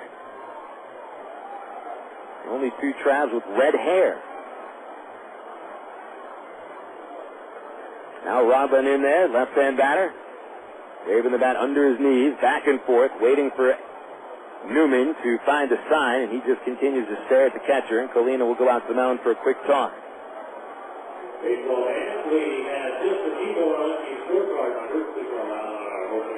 Travs down by a pair, 7-5. It's up to the Driller bullpen, trying to keep the Travelers off the scoreboard. Arkansas has been very much a late-game team in the early portion of the season. Just as last season's Arkansas Travelers were kind of a never-say-die ball club, it seems that this year's Travs are the same way. Well, Newman now has a sign, and he kicks and delivers to Rodlin. He swings and misses and strikes out. High fastball, and he climbed the ladder. 2 outs in the 8th. Top of the order, and Dwayne Bacon.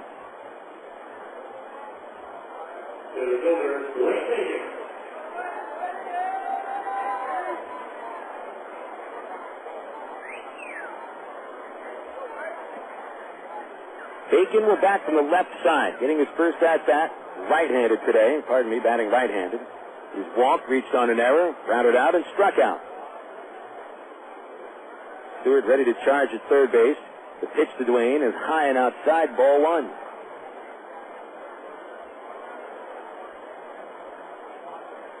Bacon entered the game hitting .216.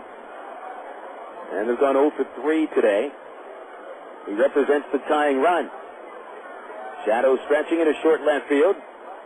Second baseman is in the sun. Here's the pitch. And it's a swing and a miss on a changeup. Taken way in front of that one. And it's 1 ball and 1 strike.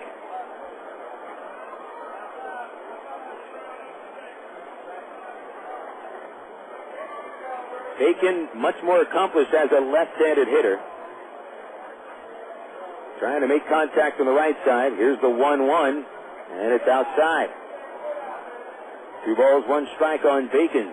2 outs, bottom 8. Travs trailing by 2.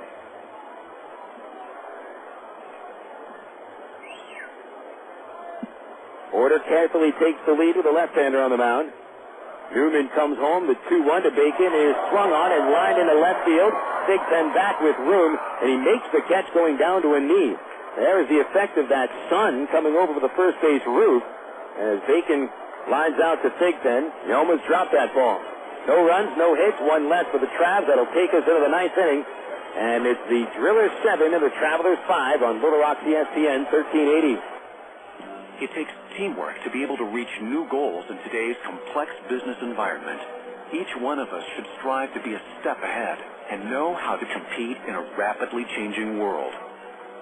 The ITT Tech School of Business is about helping people prepare for the challenges of a competitive world. ITT Technical Institute School of Business, education for the future. To find out more, call 1-800-ITT-TECH or visit us on the web. My friend's brother is a molecular biologist, and he was saying the only way you could have gotten Coke Zero to taste like the regular Coke was to engineer it in space. I would not know, but think about the whole zero factor, like zero gravity. It makes perfect sense. Zero is for the 0 calories. Just stop pretending that you don't engineer Coke Zero in space. Can you do that? I wish I could speculate on that, sir. The next launch. I just want the time for the next launch. Coca-Cola Zero. Real Coke taste, 0 calories. Emergency hotline, can I help you? Yes, I need help. All right, sir, what's the problem? I can't taste my beer. I feel it in my mouth, but there's no taste. Okay, sir, this is what I want you to do. Put the bottle down and step away from the beer. Okay. Walk straight to the corner store and pick up a 6-pack of Miller Lite. Okay. Don't worry, it's going to be all right. Next time, try to like beer that actually tastes like beer. Great tasting, less filling, Miller Lite. Miller. Ready. Good call. Miller Brewing Company, Milwaukee, Wisconsin. Go. This is Little Rock's ESPN 1380.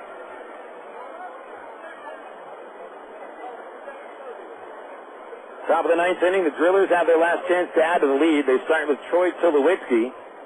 Drillers 7, Travelers 5. Tulowitzki's been aboard 4 times. Toughest out of the game for either team. Alan Buckley in his 2nd inning of work delivers a curve for a called strike. Tulowitzki was hit by a pitch in the first. After that, single, double, and he scored 2 runs. And the 0-1 is low and away. It's 1 ball, 1 strike. Seth Smith and Ian Stewart will follow. 1, 2, 3 hitters against Buckley. Tough part of the order here. These 3 hitters have scored 4 of the 7 Tulsa runs. There's a swing and a tip foul by Tulowitzki, and it's 1-2. 1 ball, 2 strikes on the designated hitter for the Drillers. He usually is playing shortstop. In fact, this is Tulowitzki's first game not playing in the field. Here's the 1-2. Called, strike 3. Got him with a curveball at the knees. Tulowitzki points to the outside part of the plate, and the home plate umpire, Art Vandelay, telling him, you better get back into the dugout. Now Stu Cole comes down from the third base line, and he's got some words for Vandelay.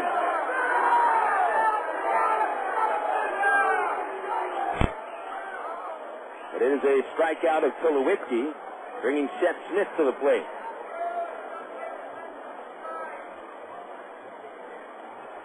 Smith today, single, pop-up. He's 2 for 4, scored a run. Left-hand batter. Here's Buckley's pitch. Swinging a bouncing ball on the right side. Porter, nice stab in the hole. Flips over to first base. And the pitcher covers. The play goes 3-1 on the 2nd out of the inning. And here comes Ian Stewart. When the Travs come to the plate of the 9th inning, they'll have Aaron Peel, Brandon Wood, and Matt Brown batting. And we'll see if they bring Corpas in from the bullpen. He is continuing to warm up. Ian Stewart stands in. Stewart has grounded out 3 times, but a big hit in the 5th inning. A 2-run triple that gave the Drillers their first lead of the game.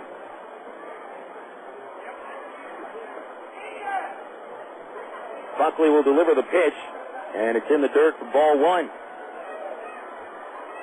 So with Corpas warming up, and it seems for certain that the Drillers will go to him. Corpas has saved one game. Not tremendous numbers. Stewart steps out of the box, apparently got a little dust in his eye. The wind hasn't been as much of a factor today as we were expecting. They had a wind advisory in town here. 1-0 pitch on the way. Stewart swings. He tried to yank a home run, but he fouled it straight back.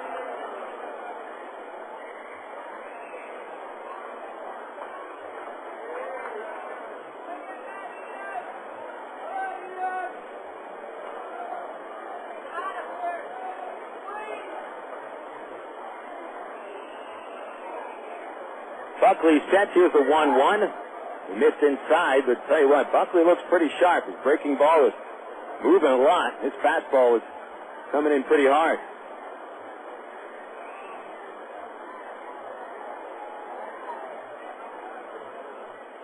Here's the 2-1. Strong on, ground ball to the right side. Porter dives. He stops it. He'll flip to the pitcher and gets the out at first. And Greg Porter with a couple of very nice plays here in the ninth inning. He helped set down the Wranglers, the Drillers. 1-2-3. That'll take us to the bottom of the ninth. The Travs need 2 to tie and 3 to win. Tulsa 7, Travelers 5 on Little Rock ESPN 1380. Back on April 13th, 1932, the Arkansas Travelers opened their brand new ballpark to thousands of breathless spectators. In Ravender Field 74 years as home of the Travs, it's been a breeding ground for big league talent. You've seen young men develop from fledgling minor leaguer to World Series hero and experience the highs of 9 league championships. Almost 9 million fans have spun through its turnstiles.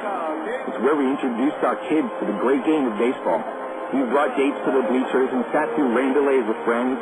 We've grown up and grown older at Ravender Field. This is our ballpark. The Travs' new home, Dickey Stevens Park, will be ready by April 2007, and the team's future is bright. But Ravender Field has been a part of the fabric of life in Arkansas for 3/4 of a century. During the Travs' 2006 season, it's our chance to say goodbye to an old friend. Call 664-1555 or go to Travs.com.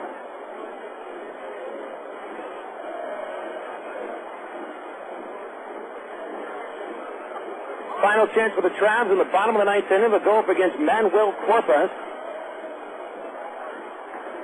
Corpas will come on in the ninth inning facing Aaron Peel, Brandon Wood, and Matt Brown. He replaces Josh Newman, who went an inning and a third, allowing only 1 walk but no runs and no hits. Corpas, good fastball, a split finger, a slider, and a changeup. Corpas stands 6'3", 205 pounds. He's from Panama City, Panama.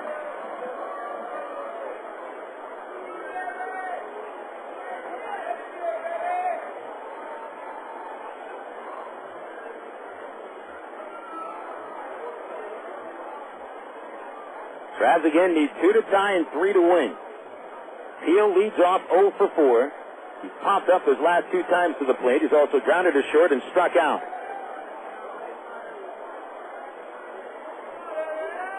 Corpas, the 4th pitcher of the afternoon for the Drillers. And the tall right-hander winds, and Peel takes a fastball for strike 1.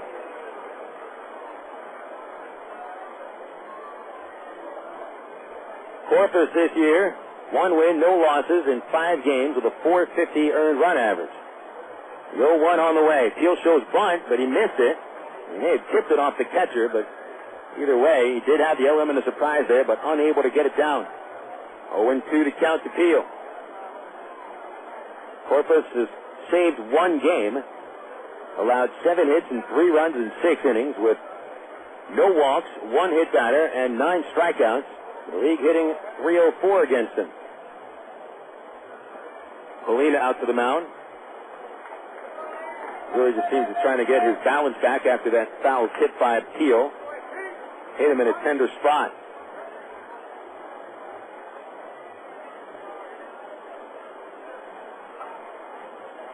Manny Corpas ahead of Peel 0-2.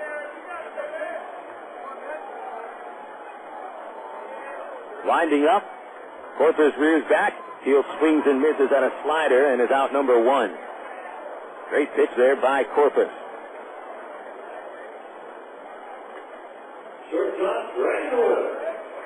Now Brandon Wood comes up. Corpas, 23 years old, was signed by Tim Ireland back in August of 1999. Ireland back then was a Pacific Rim scout for the Rockies. These days with the Texas Rangers as a scout. First pitch to Brandon Wood is in there for a strike on the low outside corner. Brandon's had a fine game of the plate. He's 3 for 4. Single with the run batted in the first. Doubled in the third. Singled and scored in the 5th inning and grounded out in the 7th. Brown on deck. Wood needs to reach to bring the tying run to the plate. Here's the 0-1. It's way outside. Slider miss. 1 ball, 1 strike. This is really the first year it seems that Corpas is designated as the closer. It's not the only driller save so far, but only 9 saves over a 6-year career. Actually 10 saves, down to the one earlier last week. Here's the 1-1 pitch to Wood. Outside. 2 balls, 1 strike. Last year, Corpas pitched in Modesto in the California League as a mid to late inning reliever. Allowed 83 hits in 69 innings. The 2-1 is low, and it's ball 3, 3-1.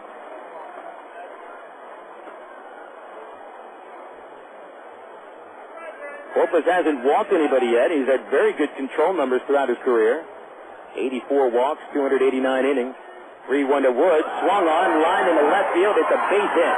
There'll be a single as Sig then comes up throwing to second base, and Brandon Wood collects his second 4-hit game of the season. Third baseman, Matt Brown.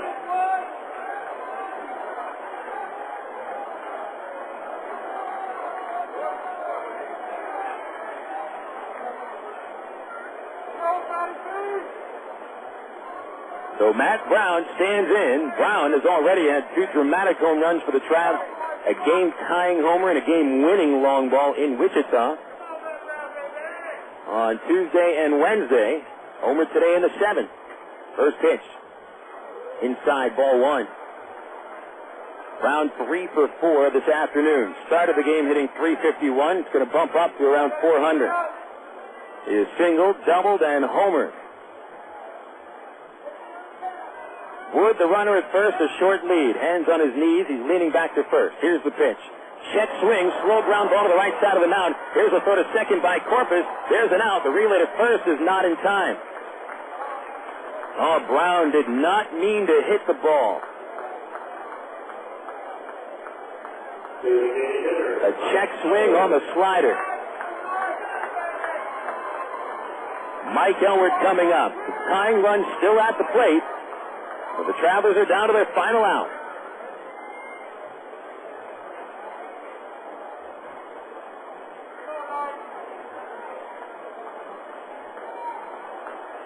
Elwood today, pop up, strikeout, sacrifice bunt. That was a suicide squeeze actually, and a single. He's 1 for 3, 1 home run of the season, 8 extra base hits. They won't hold Brown at first. Koshansky coming in a little bit. Now he backs off. Here's the pitch. Outside, and back behind the catcher, Colina. Out to second base goes Brown. Call that one a pass ball.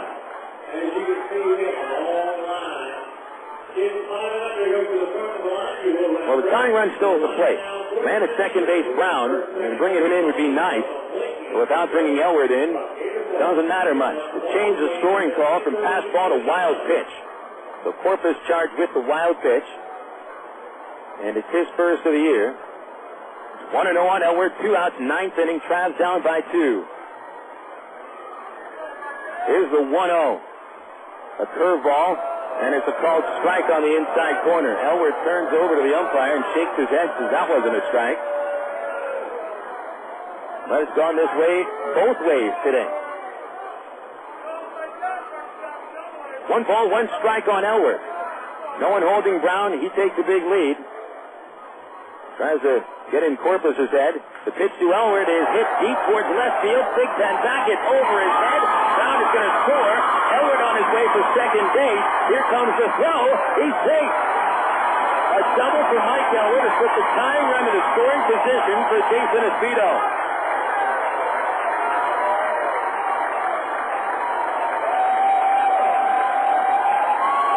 Mike Elwood with his second hit and his second RBI of the game. It's a 7-6 score.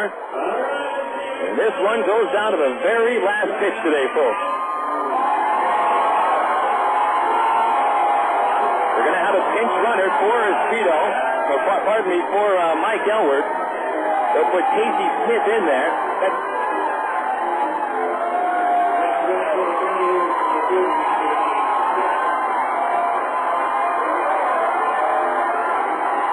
Cole is out to the mound to speak with Corpas, and he's pointing to the bullpen. He's had a left-hander just get up and start to throw, but he's going to make a pitching change. This guy, and I'm not quite sure who it is. I think it's Steve Colyer, who's thrown one warm-up pitch. We're going to have an AT&T call to the bullpen brought to you by AT&T. Talk, surf, watch, go, and save. Do it all and get it all at services from the new AT&T. Your world delivered. The Travs have a tying run at second. 2 outs in the ninth. This is how opening day is meant to be. Little Rock's ESPN 1380. Kirk Woolsey, we happen to know that you are the world's worst backseat driver, which means, Kirk, that you like to be in control. So check out ATT.com. You can see all our best deals, like 12 months of true high-speed internet for just $12.99 a month when you order online. If you switch from your old cable company, you can get 3 months free. And with AT&T Account Manager, you can see your account activity, add services, and pay your bills online, all in one place. So that's Kirk's world. For everybody who's not Kirk, if ATT.com can deliver online control to him, it can do the same for you. Switch to the new AT&T at ATT.com, and you'll be in the driver's seat, as long as you're not riding with Kirk. SBC is now the new AT&T. The new AT&T, your world, delivered. Cancel other charges and federal notices for the cost because of Fiesta. Husband and mother included time to 3 months paid service and excludes that US cost of living benefits. For details, additional charges, restrictions, and requirements, call 1-866-416-6473 or visit AT&T.com/for details. Not available in our area. Go. Steve Colyer comes out of the bullpen. He replaces Manuel Corpas, and Colyer is the 5th pitcher of the afternoon for the Tulsa Drillers. Tulsa clinging on to a 7-6 lead with 2 outs in the bottom of the 9th inning. Mike Elwood doubled to knock in Matt Brown. Casey Smith replaces him as the pinch runner at second base, and now Colyer, a left-hander, gone on to face Jason Espino. Now keep in mind, folks, David Gates is on the bench. Gates a right-hander with good power, but Ty Boykin is going to stick with his original lineup and keep Espino in there. Jason Espino is 2 for his last 17, a solo homer during that stretch. Today he's 0 for 4. Every one of his at-bats has been the final at-bat of an inning. Here's the stretch. Colyer delivers. Espino takes inside, ball 1. Espino represents the winning run. And Smith at second, the tying run. Colyer, 6'4", 234 pounds, 6th appearance of the year. Pardon me, 3rd appearance of the season. Here's the 1-0, and a check swing. It's a strike on the inside corner. It would have been a strike on the swing anyway. It's 1-1. Colyer has allowed 2 home runs in 3 1/3 innings, and a .308 batting average again. Espino just looking for a base hit. Just tie this game. Give Wilson a chance to win it. He's on deck. Here's the 1-1 pitch. And that's a little high. Ball 2. 2-1. Colyer has struck out 2 batters as a left-hander and has allowed a hit against 3 men faced. And Espino, against a lefty, is 2 for 9 this year with 1 home run. Here's the 2-1 pitch to Jason. He takes low and outside, and it's ball 3.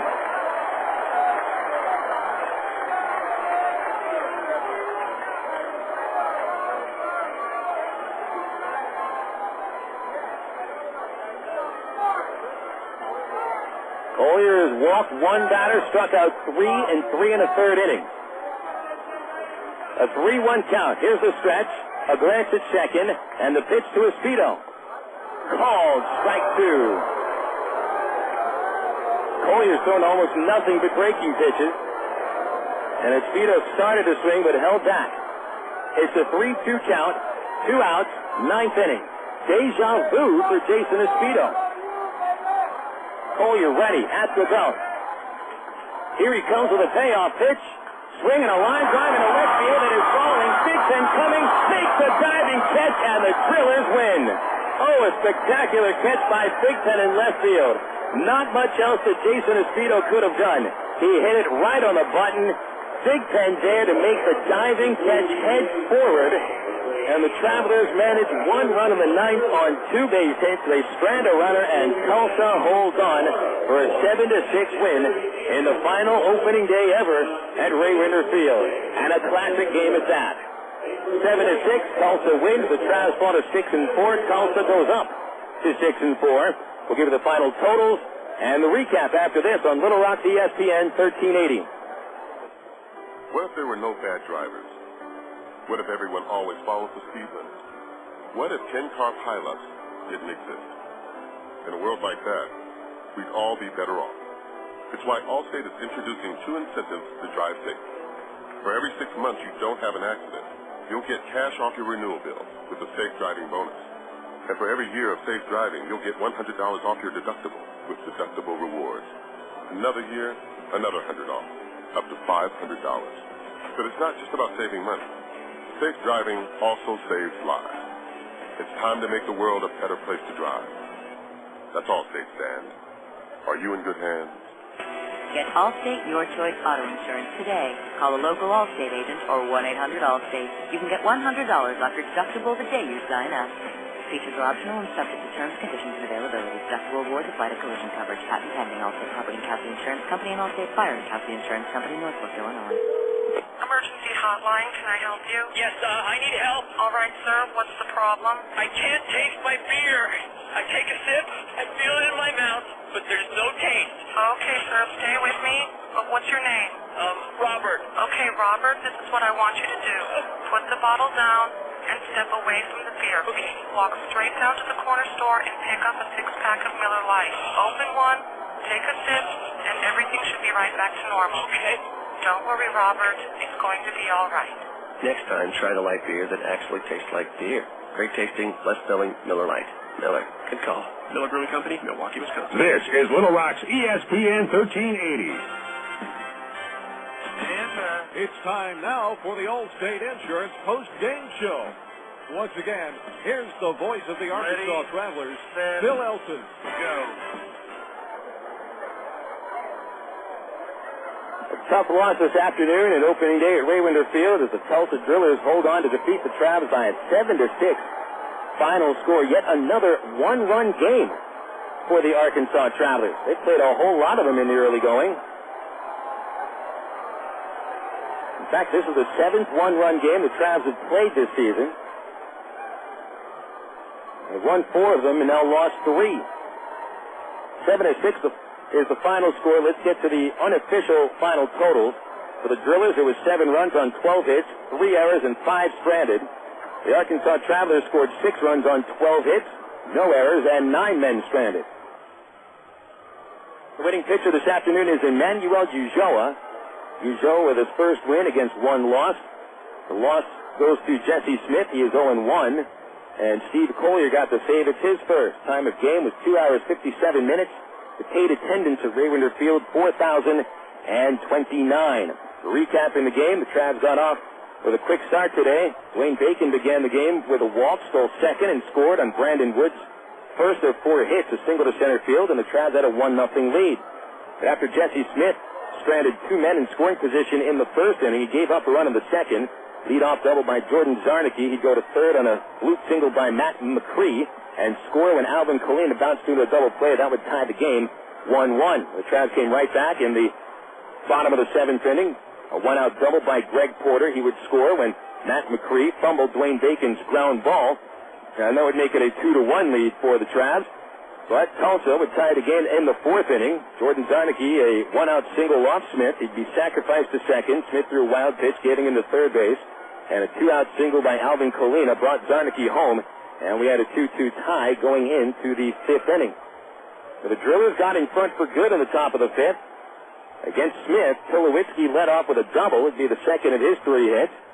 Seth Smith would then single into right field with Tulowitzki holding at third.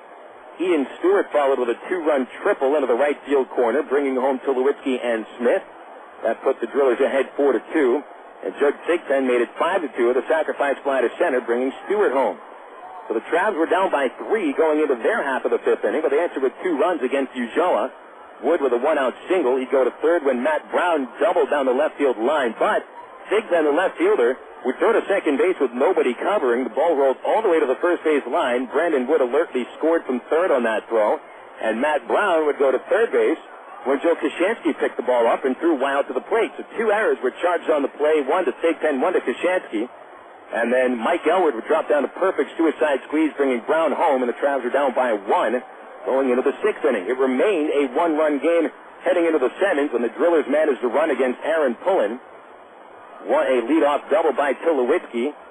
He would move to third base on a ground out and score on a passed ball charged to Bobby Wilson, and that would put the Drillers ahead by 2 at a score of 6-4, and the Travs would answer in the 7th on a 2-out solo homer by Matt Brown. But once again, Tulsa answered. This seemed like every time the Travs would score, Tulsa would answer with matching them or maybe even a couple of more runs.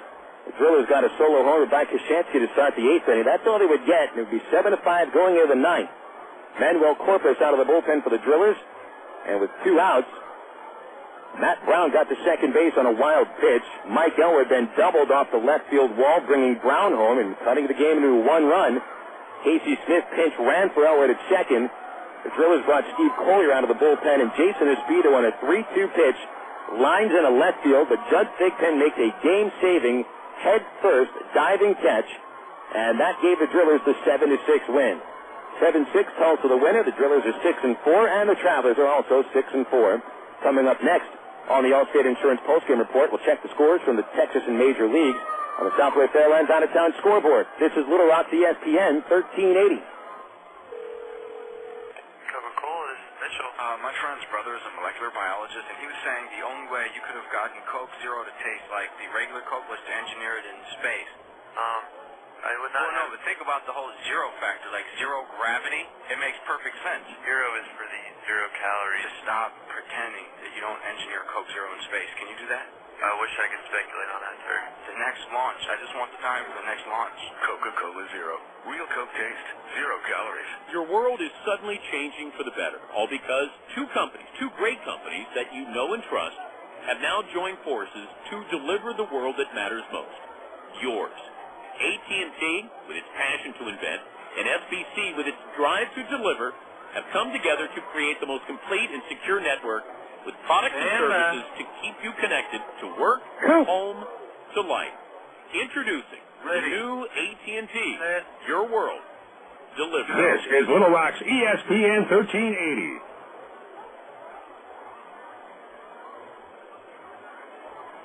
Back on the Allstate Insurance postgame report, where the Arkansas Travelers fall to the Tulsa Drillers in a classic duel, 7-6. We'll get to the Southwest Airlines out-of-town scoreboard here on the Allstate Insurance postgame report. We'll begin in the Major Leagues, where we have mostly final scores. The only exception, it seems, is the Dodgers and the Giants have just started their game. They're on the top of the first at Dodger Stadium. We had one rain-shortened game at Chicago's U.S. Cellular Field. It was 6-4. The White Sox defeat the Blue Jays in 5 innings. Freddie Garcia got the win. He's 2-1. Jermaine Dye and Jim Thome each hit a homer. Thome has 7 home runs this year. The Detroit Tigers got their only run, a solo homer by Chris Shelton, his ace, to lead all Major League hitters. And that's all the Tigers would need as they beat Cleveland 1-0. Mike Maroth was the winner, and Rodney saved his third. Tampa Bay over Kansas City 9-5. Brian Meadows, the winner, is 1-0. Tampa got 3 homers, Ty Wigginton, Damon Hollins, and Johnny Gomes. The Angels rally against Baltimore for a 9-3 win. John Lackey got his second win of the season. Vlad Guerrero hit 2 home runs. Sean Figgins hit his first. The Boston Red Sox were 3-2 winners over Seattle today. Josh Beckett is 3-0 with the win. Jonathan Papelbon saved his 6th. Texas rallied for 4 in the 9th inning at Oakland for a 5-3 win over the A's. Houston Street took the loss. Cordero was the winner. Jimenez and Teixeira went deep for the winning Rangers. The Yankees a 9-3 win at Minnesota. Min Wong, the winner, is 1-0. Brad Ratsky is the loser. There were 4 home runs hit by the Yankees, 2 by Jason Giambi. Robinson Cano and Alex Rodriguez also chipped in. In the National League, Houston defeated Arizona 8-5 on the strength of a 7-run 6th inning. Morgan Ensberg hit his 3rd home run of the year. Russ Springer got the win. Brad Lidge saved his 3rd. El Duque, the loser, is 1-2. The Washington Nationals also came back, scoring 3 runs in the 9th inning to win at Florida 7-5. Gary Majewski, the winner. Chad Cordero saved his 2nd. Nationals outstanding rookie Ryan Church hit 2 home runs. Miguel Olivo of Florida hit his 1st. San Diego won at Atlanta 4-3 with Ryan Giles hitting his 1st home of the year. Scott Leinebrink the winner. Trevor Hoffman saved it. Andrew Jones hit home run number 4. And the New York Mets also rallied late for a 9-3 win over the Milwaukee Brewers. The Mets scored 5 runs in the 8th inning to salt the game away. Brian Bannister got his 2nd win. Xavier Nady and Carlos Delgado hit home runs. Ben Sheets was the loser in his debut this season. Chicago Cubs got home runs from Todd Walker and Aramis Ramirez as the Cubs win in Pittsburgh 7-3. Chicago wins that series 2-1. Glendon Rush was the winner, and Ian Snell took the loss. Craig Wilson hit his 6th home run for the Bucs. And the St. Louis Cardinals get a 3-home run game by Albert Pujols, including one at the bottom of the 9th inning, a walk-off shot, giving the Cardinals an 8-7 win over the Cincinnati Reds. Pujols now leading the National League with 8 home runs. He's tied with Chris Shelton for the Major League lead. Scott Rowland also homered, as did Cincinnati's Adam Dunn, Austin Kearns, and Quentin McCracken. Braden Looper the winner. David Weathers took the loss. Philadelphia, a 1-0 shutout win at Colorado. How do you play a 1-0 game at Coors Field? Ryan Howard accounted for the game's only run, a solo homer. Brett Myers got the win. Aaron Cook the loser. Tom Gordon the save. It was his 4th of the season. Across the Texas League now, we have a final out of Springfield, where the Wichita Wranglers hold on for a 4-2 win. It's just the 2nd win of the season for the Wranglers, and that moves them up to a record of 2-8. Meanwhile, the Cardinals fall to 6-4, so they're tied with the Drillers and the Travs for first in the North Division. Junior Herndon, the winner, is 1-1. Kevin Oult took the loss. He's also 1-1. And DePriest, the save for Wichita, brand new pitcher. It's his 1st save of the year. Oh, my goodness. Look at the score from Midland. The Rockhounds, on their home opener, have put up 26 base hits. Corpus Christi has committed 5 errors, and Midland leads 20-5, heading into the top of the 9th inning at Citibank Ballpark. I'll repeat that. For Midland, 20 runs on 26 hits. They scored in all 8 innings of this game, and the only reason they won't score in all 9 innings is because they won't come to the plate in the 9th. How about that? 20-5, Midland over Corpus Christi in the 9th inning. Quite a way for Midland to open up their home schedule with a very impressive offensive explosion. And Frisco, a 5-3 lead over San Antonio. They're in the bottom of the 6th inning at Dr. Pepper Park. Kevin Mahar is homered for the Rough Riders. Rucci and Valentin have gone deep for San Antonio. Those are your scores from the Texas and Major Leagues. It's brought to you by Southwest Airlines, the official airline of the Arkansas Travelers. Coming up next, we'll wrap up the broadcast. Travelers lose today to Tulsa 7-6. And we'll wrap it up after this on Little Rock's ESPN 1380. You signaled your turn. You merged without cutting anyone off. You stopped because the light was red. Through rain and sleet, through dark of night, 365 and 1/4 days a year, you drive safely. Now Allstate rewards you for being the hero you are. Introducing the Safe Driving Bonus. For every 6 months you don't have an accident, Allstate will give you an extra bonus. Actual cash off your renewal bill. That's on top of any discounts you've already received. It's time to make the world a better place to drive. That's Allstate stand. Are you in good hands? Get Allstate Your Choice Auto Insurance today. Call a local Allstate agent or 1-800-ALLSTATE. You can start earning your safe driving bonus the day you sign up. Features optional and subject to terms, conditions, and availability. Patent pending. Allstate Property and Casualty Insurance Company and Allstate Fire and Casualty Insurance Company, Northbrook, Illinois. Of all the days of the week, it seems that Mondays are everybody's least favorite day. Well, the Travs and the Arkansas Democrat-Gazette have a reason for baseball fans to look forward to Mondays. That's because Mondays are Democrat-Gazette family night here at the ballpark. You just pick up a copy of Monday's Democrat-Gazette, and you'll find a discount family ticket right there in the sports section. That's right. It's a coupon that admits a whole family for just $2 a person. Hey, Mondays don't sound so bad anymore. This is Little Rock's ESPN 1380. Well, even though it was a loss for the Travelers, it was a darn good game here at Raywinder Field, and that's the way you like to open up the home opener. A win or a loss, you want to see a good one. And we saw a good game today. Well, the Tulsa Drillers end up with the victory. They defeat the Travelers 7-6 in the final home opener in the history of Raywinder Field. We'll get to the official final totals here, and these ones are official. For the Drillers, it's 7 runs, 12 hits, 3 errors. Drillers winning with 3 errors, and they left 5. Arkansas, 6 runs, 12 hits, no errors. And the Travelers today stranded 9. The winning pitcher is Manny Corpas. The winning pitcher is Emmanuel Ulloa. And Ulloa's record is 1-1. Smith, the loss for the Travelers, he's 0-1. Colyer, the save, his first. Homers by Brown of the Travelers, his third. Koshansky of the Drillers, his second. Time of game, 2 hours, 56 minutes. And the paid attendance today, 4,029. Well, the Drillers end up with a victory, and they up their record to 6-4, tying the Travs for first, and with Springfield for first in the North Division, each with 6 wins and 4 losses. We've got morning baseball tomorrow at Raywinder Field, and it'll start at 10:30. The first pitch will be thrown by Daniel Davidson of the Travelers. Davidson coming into the game with no wins, no losses, and a 4.91 ERA. His mound opponent is right-hander Stephen Register of the Drillers. Also, no wins, no losses, but an ERA of 1.54. And first pitch tomorrow night thrown at 10:30 in the morning. We'll have the ITT Tech pregame show at 10 minutes after 10 right here on Little Rock's ESPN 1380, if it's on the radio, that is. Thanks to Brad Hicks.